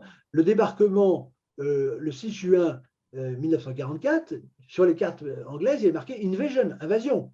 Mais le mot invasion en anglais, qui est un mot français d'ailleurs, eh bien, se traduit en libération quand il a franchi quand on a franchi. Donc, nous sommes vraiment les dupes incroyables du langage. Et si nous ne rétablissons pas la vérité des mots, eh bien, nous ne pouvons pas retrouver notre identité. La première identité française, c'est l'identité, pour nous, de la langue française. Bien entendu, je n'oublie pas ces chers patois qui ont été éliminés et qui sont capitales. Et je vous rappelle que dans les patois, le mot liberté n'a aucun sens. C'est ce que dit le grammairien Bruno. Et c'est ça la perversion, ça a été l'utilisation de la langue française, c'est-à-dire la langue du roi. Vous l'avez oublié, c'est la langue du roi, ce n'est pas la langue des provinces, a été utilisée par les révolutionnaires justement pour se faire roi eux-mêmes en détruisant évidemment la royauté religieuse de droit divin pour y installer la leur. Parce que la franc-maçonnerie, elle est aussi de droit divin le grand architecte. Donc on est vraiment dans un jeu de similitude et de langage inversé. Vous l'avez dit, la clé, c'est l'inversion. Tant que nous n'aurons pas dénoncé ce système d'inversion, nous resterons esclavage et nous ne retrouverons pas notre identité. Et le grand drame actuellement, c'est le malheur des Français qui prennent des neuroleptiques, qui sont de plus en plus malheureux parce qu'ils sont d'une race royale et ils se retrouvent dans une position d'esclaves. Et c'est ce verrou qu'il faut le faire sauter pour retrouver notre identité, parce que tant que nous n'aurons pas retrouvé l'identité de cette vérité, eh bien effectivement, plus aucun rêve, nous ne pourrons plus faire aucun rêve. Je vous ai dit que si vous voulez, et ce qu'il faut comprendre, c'est que l'équivoque, c'est l'équivoque qui nous met en esclavage. Je prends par exemple la phrase de Marc Bloch. Marc Bloch, on dit c'est extraordinaire, etc. Mais les phrases sont toujours le en même temps. C'est le côté, ils ne peuvent pas abandonner la France puisqu'ils la tuent. Donc ils sont constamment, ceux qui prennent le pouvoir en France, nommés qui viennent de l'extérieur, si je peux dire, donc c'est toujours la primauté à l'étranger. Vous l'avez dit, il est évident que le grand crime contre la France, c'est les naturalisations. Et là, effectivement, c'est une création perverse de racisme. Parce que quand vous avez, c'est très astucieux comme système. Comme je vous dis… Alors, justement, j'aimerais juste faire une aparté ici parce que je diffuse depuis Genève. En Suisse, avant, la nationalité était octroyée par le peuple, c'est-à-dire qu'au niveau local, ceux qui demandaient la nationalité, il y avait un conseil hein, d'habitants, et c'est les habitants à main levée qui décidaient d'octroyer la bourgeoisie, donc la nationalité à un étranger. Ou la Euh, citoyenneté dans ce cas-là. la citoyenne, oui. Ah oui, Et on peut l'appeler la nationalité, mais c'est la citoyenneté. oui, mais à ce moment, en fait, la loi a changé. Enfin, c'était pas tout à fait une loi, mais c'était une coutume en fait. Et ils ont basculé ce processus sur un processus administratif où maintenant, ben, toute personne qui a résidé un certain nombre d'années en Suisse peut demander la nationalité pour autant qu'elle remplisse certains critères de conduite et d'intégrité. Mais il se trouve que la nationalité en Suisse a basculé sur un acte politique. C'était avant un acte politique et ça a basculé sur un acte administratif. Donc c'est Non, mais juste pour surtout, vous dire l'évolution. c'est la question de famille. Je prends la blonde d'Aquitaine, par exemple. Bon, vous savez qu'il y a des races, mais les races, c'est ce qu'a dit Lévi-Strauss, c'est très bien dit d'ailleurs par Bernard Lévy. La race, alors la race, bon, ça a été utilisé d'une certaine manière, mais c'est tout simplement la famille. Et on reconnaît chez les animaux, effectivement, et ceux qui sont des évolutionnistes ne peuvent pas dire que nous sommes d'un autre genre, enfin une autre divinité que les animaux, c'est que les races sont créées, si vous voulez, elles sont créées, mais elles ont des caractéristiques. Bon. Prenons ça comme un fait. Ce qui est agréable, c'est, moi je le voyais, je l'ai vu dans le Pacifique et ailleurs, c'est d'avoir, on peut être différent, mais il faut se reconnaître comme différent. Comme je vous les ai cités, quand vous rentrez dans une case, vous baissez la tête, c'est un signe d'humilité, vous êtes reçu, et à partir, dès l'instant où vous avez accepté la coutume, vous faites partie de la famille.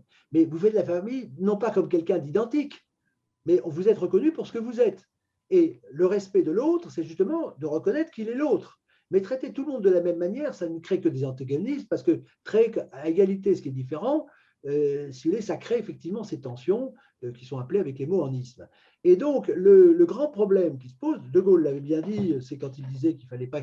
Il peut y avoir un certain nombre d'exceptions, mais on a besoin d'avoir une âme commune. Et quand vous le voyez actuellement sur les plateaux, la cacophonie, c'est-à-dire que les gens que nous voyons, en tout cas qui nous sont présentés comme des fromages sur des plateaux, n'ont plus rien en commun.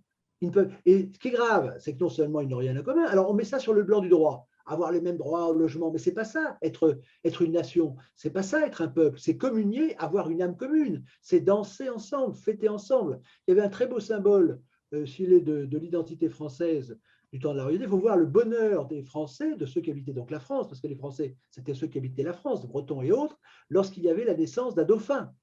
Et ce qui manifestait cette unanimité, c'était les cloches. Toutes les cloches du royaume sonnaient en même temps. Vous voyez, ce carillonner, c'était très beau, si vous voulez, comme symbole. Mais maintenant, nous ne pouvons plus carillonner sur rien, parce que nous sommes tous divisés. Et ce qu'a introduit la République, il y avait la fameuse phrase la République, c'est ce qui nous divise le moins au moment de la République, c'est ce qui nous divise le plus. C'est-à-dire que si la République unitaire indivisible, c'est une monstruosité, parce qu'en fait, elle l'a divisé tous pour régner.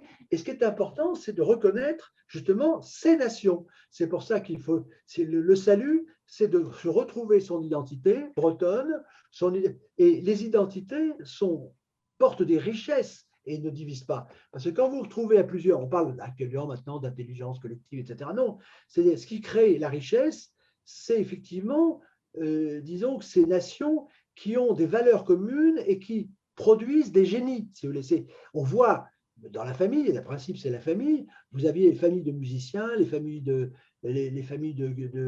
notamment de jardiniers et les autres. C'est-à-dire que c'est comme dans une forêt, un peuple, quand il est en harmonie, eh bien, cet affinement crée des richesses et des valeurs dont la France est l'expression, puisque je vous le rappelle, on ne le dira jamais assez, la France, c'est le fruit de familles.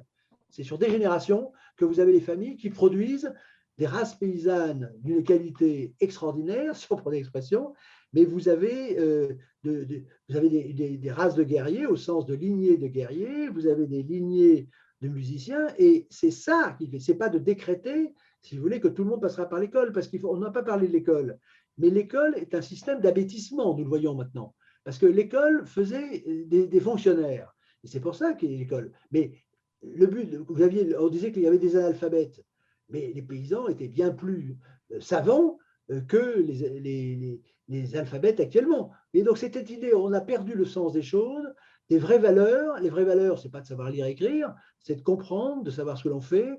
D'ailleurs, souvent, la noblesse ne savait pas être analphabète, si vous voulez, parce que pour tenir une épée, ce n'est pas forcément la peine. Et chacun son... Donc, on a perdu le sens des choses, tout simplement, la chance des vraies valeurs, et nous ne sommes plus que dans, c'est un peu ma conclusion en quelque sorte, c'est-à-dire que l'identité française et l'identité tout court, c'est une réalité spirituelle, une réalité humaine, une réalité linguistique, c'est un art de manger, de vivre, de sentir ensemble, de communier ensemble, et c'est ça, c'est pas de mots. Et actuellement, nous ne parlons plus qu'avec des mots, comme le disait Molière, et il faut parler des choses et non pas des mots. Et quand on parle d'identité, il faut parler des choses, et ces choses, elles nous sont représentées par le patrimoine. Et lorsque vous voyez, pour savoir quelle est notre identité, il faut voir ce devant quoi nous avons envie d'être photographiés. Vous avez tout à l'heure parlé de cette superbe gravure de la ville et de la rade de Brest, c'est-à-dire que ce sont ces tableaux, ces représentations qui nous donnent l'idée de ce que nous sommes. Et vous voyez souvent les jeunes mariés ou les personnes qui veulent prendre une bonne photo, puisque maintenant c'est la mode de faire des autoportraits, eh bien se photographient qui devant un château, qui devant un monastère, qui devant une église, qui devant des halles de l'ancien temps, etc. Et ça, c'est parce que ces représentations nous valorisent. Si vous voulez. On dit que c'est magnifique, c'est magnifier, c'est rendre grand. Et normalement, nous avons la chance en France, mais c'est la chance héritée de nos ancêtres que nous trahissons tous les jours d'ailleurs, parce que le bonnet phrygien veut dire que nos ancêtres étaient des esclaves, et ça montre à quel point nous sommes, vous l'avez dit tout à l'heure, abaissés. Nous ne défendons pas nos ancêtres et nous devrions arracher ces bonnets phrygiens qui sont un outrage à notre dignité et à nos libertés. Et tant que nous n'aurons pas balayé tous ces symboles qui n'en sont pas d'ailleurs, eh bien, nous resterons esclaves. J'allais dire qu'un esclave qui ne se révolte pas est peut-être digne de l'être. Et voilà, donc c'est vraiment le combat actuellement, c'est retrouver notre identité, notre intelligence. Et pour ça, il faut bien dire que les esclaves, ce n'est pas avant 1789, c'est après 1789. Et il faut retrouver cette liberté. Et je vous dis, l'agence de cette peste, c'est l'équivoque qu'entretient la franc-maçonnerie avec les symboles qu'elle a tirés des traditions religieuses, royales et même des véritables artisans pour nous opprimer. Donc c'est ce masque qu'il faut arracher.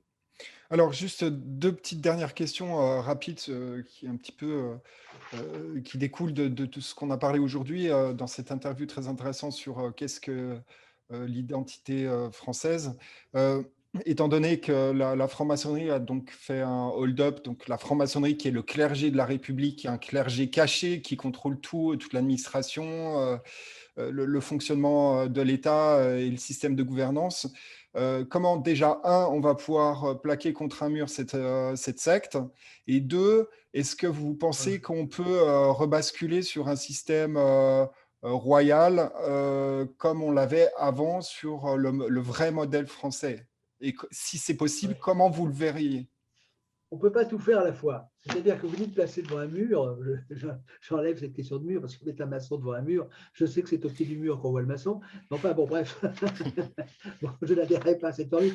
Le combat, c'est mal compris par certains, le combat est spirituel. C'est-à-dire que les combats qui ont été menés contre la franc-maçonnerie n'en ont pas été. C'est-à-dire que les maçons doivent être, si vous voulez, s'étant en dévoilant leurs procédés et en se restituant, se réappropriant tous ces symboles qui seront réduits à néant. C'est-à-dire, c'est la magie. Le propre de la magie, justement, c'est que c'est sur le terrain de la magie qu'il doit être vaincu. Mais par rapport à ce que vous dites, Paris ne s'est pas fait en un jour. Et la première étape, je l'ai dit, c'est qu'il faut qu'il y ait. Autrefois, vous savez, il y avait des ordres monastiques, il y a des ordres qui ont été des ordres militaires, d'ailleurs, des ordres religieux, des ordres spirituels, enfin, qui ont été créés, c'est-à-dire qu'il y avait des personnes qui se regroupaient pour mener un combat. C'est-à-dire que ce n'était pas l'intelligence artificielle, c'était une organisation avec des constitutions. D'ailleurs, les francs-maçons ont les constitutions d'Anderson, si vous voulez, c'est cette idée. Donc, je vais dire qu'on pourrait dire qu'il faut recréer une vraie franc-maçonnerie, je dis ça avec un peu d'humour, il faut recréer c'est le terme qu'ils utilisent, une nouvelle convivialité, si vous voulez, c'est-à-dire réapprendre à se parler. Vous avez les élites, les élites doivent reprendre conscience d'elles-mêmes, celles qui en restent d'ailleurs, et il faut, c'était le propre de la féodalité.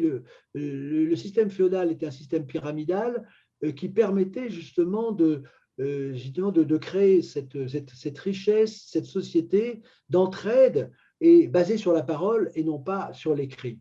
Alors moi, il ne m'appartient pas, si vous voulez, sur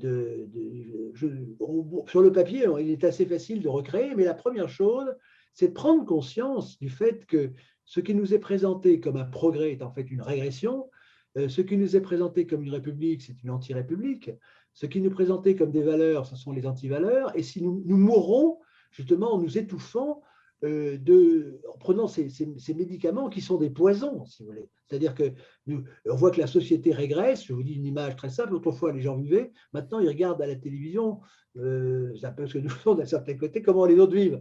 Donc, il faut se revoir physiquement, se regrouper, recréer, disons que les communautés, se voir, manger ensemble, j'allais dire, refaire société, j'ai même pas le temps, mais recréer la société en associant ce qui est semblable.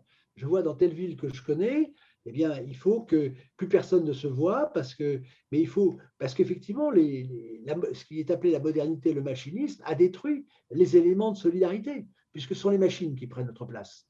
Avant, nous étions obligés de nous réunir. Donc, il faut recréer. L'élément religieux a complètement disparu, puisque nous le voyons à l'occasion du fameux mariage, anti-mariage dont je parlais. Aucun religieux n'a pris la parole, c'est-à-dire que la destruction des symboles qui nous fondent, qui nous donnent notre valeur, notre dignité, qui nous préparent à l'au-delà, parce que le monde moderne oublie que notre destin n'est pas collectif, nous mourrons individuellement, donc notre avenir dépend de nous personnellement, même si le collectif a son rôle à jouer. Donc il faut, pour prendre le mot célèbre de quelqu'un qui est bien connu, il faut tout réinventer, mais tout est là, c'est-à-dire tout est disponible. C'est pas vraiment être réinventé, il faut le ressusciter. Il y a un parti qui s'appelle Renaissance. Non, c'est la résurrection qu'il faut faire, c'est bien l'idée de Pâques. Et pour ça, il faut qu'il y ait un minimum de personnes qui prennent conscience. Il faut qu'on ait une élite qui se recrée. Et il faut organiser, évidemment. Et je vous dis, la féodalité, il faut faire comme la féodalité l'a fait d'abord par les armes, et puis en plus en valorisant quand même le reste. Il faut que ça soit fait au plan intellectuel. Je pense qu'on a un problème intellectuel d'abord, à ressort spirituel, mais quand nous sommes même plus capables collectivement de comprendre que les symboles qui sont à l'Élysée, c'est une farce, c'est un pied de nez, c'est une mystification. Quand vous pensez c'est un appel que je voudrais lancer, j'y pense, quand vous pensez qu'à la Concorde, place de la Concorde, c'est la place du massacre, avec plus de 1000 personnes qui ont été massacrées, c'était un bain de sang. Et alors, collectif d'ailleurs, puisque ça commence à Louis XVI et ça se termine avec Robespierre, il n'y a aucune marque vraiment significative. Il y a une espèce de plaque en fonte, mais qui est horizontale. Comment se fait-il qu'il n'y ait pas, comme sur le mur des Fédérés ou d'autres, et qu'il y ait un monument? On peut dire que les voitures qui roulent autour, ils profanent un lieu des martyrs, si on emploie le mot martyr, en tout cas des personnes assassinées. Et donc, nous ne défendons pas nos ancêtres en laissant le bonnet phrygien trôner, en faisant croire que nos ancêtres étaient des esclaves, alors que c'est tout à fait l'inverse. Nous laissons nos lieux de martyrs profanés, sans rien faire. Nous laissons notre langue supplantée par de l'anglais qui est du français mal prononcé. Nous sommes vraiment, le mot me vient à l'esprit, nous nous conduisons comme des larves, et il serait temps que, quand même, que la larve redevienne papillon, et si possible se transforme en animal plus combatif.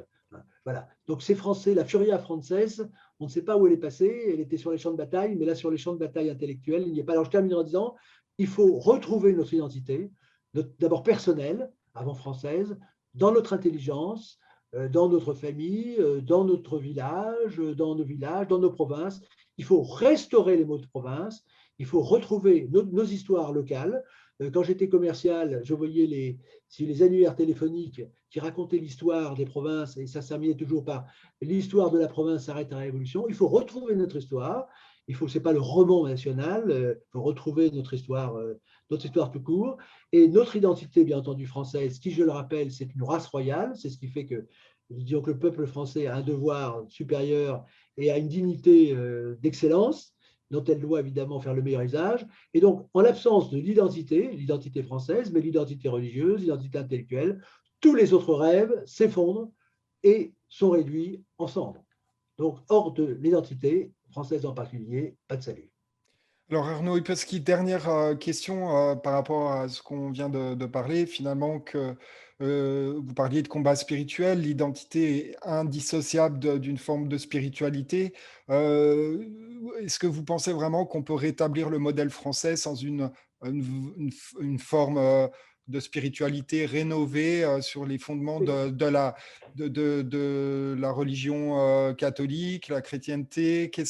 Parce que, je veux dire, reconstruire un modèle ou revenir à un modèle sans spiritualité, on va aller nulle part. On a Alors, besoin de le repères. mot, le mot spiritualité est un mot franc-maçon, enfin, pas que franc-maçon, mais c'est un mot piégé pour faire croire. C'est toujours la même chose, on fait croire qu'on fait la religion, je ne sais pas pour vous, mais bon.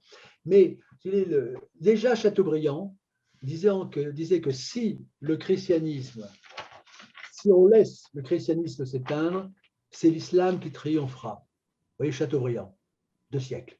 Bon. Vous aviez quelqu'un comme Malraux, qui était sur un autre côté de l'échiquier, qui avait dit qu'il y avait une poussée islamique telle que, sauf s'il y avait un génie, il ne serait pas possible de triompher. Bon, vous remarquez que maintenant, tous les hommes politiques, même un certain homme politique, ne font pas de courbes projetées. Donc, en fait, on fait du quotidien. Donc, en fait, c'est ce qu'a très bien dit Malraux, c'est une évidence, c'est la religion qui agrège une civilisation ou un peuple. Moi, je l'ai vécu dans le Pacifique. Bon, vous voyez quand même que des personnes qui ont des ascendants cannibales, mais le cannibalisme, justement, je reprends votre expression, a une forme de spiritualité. Bon, on n'est pas là pour faire l'apologie du cannibalisme, mais vous voyez qu'ils sont plus religieux que nous. C'est-à-dire qu'ils savent qu'il y a quelque chose qui nous dépasse. Et ce qui est quand même extraordinaire, c'est que quand vous voyez des petits Macron ou autres qui jouent à Tartarin de Tarascon en disant il y a le droit au blasphème, etc. Mais enfin, si vous voyez, bon, enfin, bref. Donc, quand vous voyez ce genre de dégradation morale, humaine, c'est-à-dire que en disant ça, on descend au-dessous de l'animal. Emmanuel Macron est au-dessous de l'animalité quand il dit ça, parce que moi je l'ai vu dans le Pacifique en particulier, tous les peuples respectent quelque chose qui est au-dessus. Vous voyez? C'est bon. Alors, on peut discuter. Alors, pour répondre à votre question précisément, il est évident qu'il n'y a pas de peuple sans religion. Bon, on le voit très bien. Vous prenez, c'est l'universalité. C'est la première fois dans l'histoire du monde qu'il y a une société qui est basée sur la négation de Dieu. Pourquoi? Parce que tout existe, tout ce qui vient au monde a une loi plus générale que lui. Vous, il y a une loi plus générale que vous, c'était ce qui vous a engendré. Donc, les peuples les plus démunis savent qu'il y a une divinité. Alors, on peut discuter après. Bon. Nous n'avons pas l'inventé. Vous savez que le travail que j'ai fait sur le linceul de Turin, bon, puisqu'on a la preuve du fait fondateur du christianisme, par défaut, qui est la résurrection. Ce n'est pas le sujet, hein, mais c'est quand même important. Bon, vous voyez que le linceul de Turin, Rome refuse. C'est-à-dire qu'on a, si vous voulez, ce qui est appelé en termes religieux, puisque vous m'invitez, le crime contre l'esprit. Le crime contre l'esprit, c'est refuser la vérité révélée qu'on sait comme telle. Donc, nous sommes une société, alors là, c'est un sujet, je ne vais pas anticiper sur ce que je dirai prochainement, mais c'est une société qui n'est pas athée, elle est entité, si je veux dire, anti-religieuse. C'est-à-dire que la laïcité, évidemment, une arme de guerre contre la religion, mais hypocrite. C'est la taquilla, si on pourrait dire, pour prendre l'expression. Donc, réponse à votre question, il est évident qu'aucune société au monde n'a été fondée en dehors d'une religion. Je vous dis, il y a 3 pôles. Il y a la religion, la langue et la race. Je dis la race pour choquer, pour ceux qui ne savent pas que c'est le même mot qu'ethnie, que famille, que lignée, etc. Bon, la race, c'est la race limousine, etc. C'est un fait. En fait, la race existe. Bon. Et ceux qui disent que ça n'existe pas, les pseudo-scientifiques en peau de lapin, c'est comme les gens qui disent qu'il n'y a pas d'eau parce qu'il n'y a pas d'eau pure. Bon, ben si, c'est pas parce qu'il n'y a pas d'eau pure qu'il n'y a pas d'eau. Donc, réponse, il est évident que actuellement, c'est comme la loi de la météo, la laïcité ne peut pas résister à l'islam, à moins que l'islam disparaisse. Pourquoi? Parce que la foi l'emporte sur l'absence de foi. C'est comme haute pression, basse pression. C'est tout aussi simple que ça. Bon. Et voilà, c'est tout. Alors le reste, c'est du pipeau. Et comme vous avez le christianisme qui n'est plus, qui est en voie de disparition, pour l'instant, je parle de ce qui veut dire que Rome, j'ai fait une vidéo, le secret du rayonnement du pape qui désarme la chrétienté, vous voyez très bien que quand vous avez un pape, quelqu'un qui se présente comme pape, qui défend, si vous voulez, la conversion écologique, vous voyez qu'on est au bout du rouleau. Enfin, bon, c'est écologique, c'est bien. Enfin, bon, je crois que les évangiles, c'est quand même plus intéressant que l'écologie, surtout telle qu'elle est pratiquée. Si vous voulez. Oui, ou qu'une injection, par exemple, ce serait un acte d'amour, c'est ça? Oui, par exemple. Bon, voilà. Donc, si vous voulez, c'est pour ça que quand vous voulez rendre quelqu'un, il y a un fameux adage romain, celui que Jupiter veut perdre, il le rend fou. Et là, c'était la fonction de l'éducation dite nationale. Et vous voyez que quand vous replongez, j'invite nos auditeurs à se replonger dans les livres anciens, vous retrouvez un peu d'oxygène, enfin pas un peu, vous retrouvez de l'oxygène, de l'intelligence, de la manière de penser. Et vous voyez en comparaison avec ce que nous voyons actuellement, à quel point la tête coupée, les annonces prémonitaires, la tête coupée que vous voyez derrière, là, avec les têtes coupées, hélas, c'est une réalité qui atteint maintenant au paroxysme. Et je vous dis, les symboles, quand vous allez sur le site de la présidence de la République, qu'ils osent présenter des symboles de cette, en totale contradiction, en totale insignifiance, c'est qu'effectivement, ils peuvent le faire parce que l'éducation dite nationale est passée par là et a détruit la capacité intellectuelle de penser par l'élimination de la grammaire, de la rhétorique, l'algèbre, enfin, pas l'algèbre, il y a un petit peu d'algèbre, plus de géométrie, plus d'astronomie. Donc, les outils de l'intelligence ont été détruits et c'est en castrant l'intelligence que l'on rend la langue en particulier, que l'on rend le cerveau impuissant. Voilà. Alors, Monsieur Upinski, merci beaucoup pour cette interview donc sur qu'est-ce que l'identité française. J'aimerais dire aux auditeurs de laisser vos commentaires, s'il vous plaît, en bas de cette vidéo pour apporter votre Mais je dirais quand feedback. même qu'il y a une mystification quand même. Ceux qui parlent d'identité, ce sont des faussaires. Et je voulais vous le citer quand même, de Marc Bloch, qui dit qu'il y a une formule qui est ambiguë, exprès pour parler effectivement du sacre de Reims et l'associer à la fête de la Fédération. Bon, il dit celui qui n'a pas vibré pour l'un et puis je ne sais plus quoi pour l'autre, il faut que je retrouve la phrase exacte. Eh bien, c'est une terrible mystification parce que justement, c'est en même temps, on fait croire que les deux peuvent cohabiter. On ne peut pas faire fonctionner une phrase et son inverse. C'est-à-dire que c'est où le sacre. La phrase de Marc Bloch, alors c'est toujours prétentieux, c'est une espèce de phrases qui sont répétées par des. Juste pour information, Marc Bloch, c'est qui? C'est un historien bien connu qui, hélas, effectivement, est mort dans une tragédie, mais sur sa partie historique, il y a deux catégories de Français qui ne comprendront jamais l'histoire de France. Vous voyez, tout de suite, on pose un axiome, ceux qui ne comprendront jamais l'histoire de France. Donc, il se pose en pape, s'il identifie, et il dit ceux qui refusent de vibrer au souvenir du sacre de Reims, ça ne veut rien dire, vibrer au souvenir du sacre de Reims, bon, et ceux qui lisent sans émotion le récit de la fête de la Fédération. Moi, je lis avec émotion l'histoire d'Arsène Lupin. Je vibre quand. Ça ne veut rien dire tout ça. C'est ce genre de phrase qui donne l'impression que l'histoire, qui veut donner l'impression que l'histoire de France est un tout. Donc, c'est l'identité, qui a une identité française, mais qu'elle a une chose et son inverse, c'est en même temps condamné par Molière, c'est-à-dire qu'effectivement, ceux qui n'admettent pas la fête de la Fédération, je vous rappelle qu'elle a été trahie, puisque c'était la réconciliation du roi en principe, eh bien, il faut admettre les deux. Donc, ceux qui ne font pas les deux, c'est-à-dire qui n'admettent pas une chose et son inverse, ils ne comprendront rien à l'histoire. Ben si, c'est M. Bloch qui, justement, est un falsificateur, c'est un mystificateur, parce que, justement, c'est ou l'un ou l'autre. Et moi, je vous dis, on vibre aux deux, mais on vibre positivement dans un cas et négativement dans l'autre. Quand on assiste à un assassinat, par exemple, eh bien, effectivement, on vibre. Effectivement, on peut vibrer, et puis, on peut avoir de l'émotion. Donc, c'est cette mystification du langage qui utilise le romantisme pour présenter un mensonge comme une vérité, ou une horreur, ou un crime, comme justement quelque chose de louable. Voilà. Et donc, il faut remettre bien ces choses-là en main, mais je pense que ne jamais oublier qu'il y a trois choses. Il y a le mythe républicain, qui est une mystification, il y a l'alchimie ou la magie noire de la franc-maçonnerie, et puis il y a l'identité royale, qui est celle de la France dans tous ses États, si je peux dire. La France, le roi en son conseil, la France en ses États. Il y a autant d'identités que de provinces, et je dirais même que de pays. Mais elles s'emboîtent, et au sommet, la clé de voûte, c'est l'identité française, c'est-à-dire l'identité royale que l'on trouvait à l'époque sur des cigarettes, qu'on retrouve partout lorsque l'on veut finalement donner la grandeur à ce qu'il doit en avoir. Alors, je précise aux auditeurs donc de laisser vos commentaires en dessous de cette vidéo et puis de Quoi d'autre? J'allais dire, j'ai perdu le fil. Donc, je précise au passage que vous avez écrit un ouvrage majeur qui s'appelle La tête coupée, le secret du pouvoir, qui est sorti en 1991. C'est bien ça, C'est Monsieur ça. Pinsky? Et Oui. je recommande fortement cet ouvrage parce qu'il est essentiel. Tout Français qui se respecte doit avoir lu ce livre.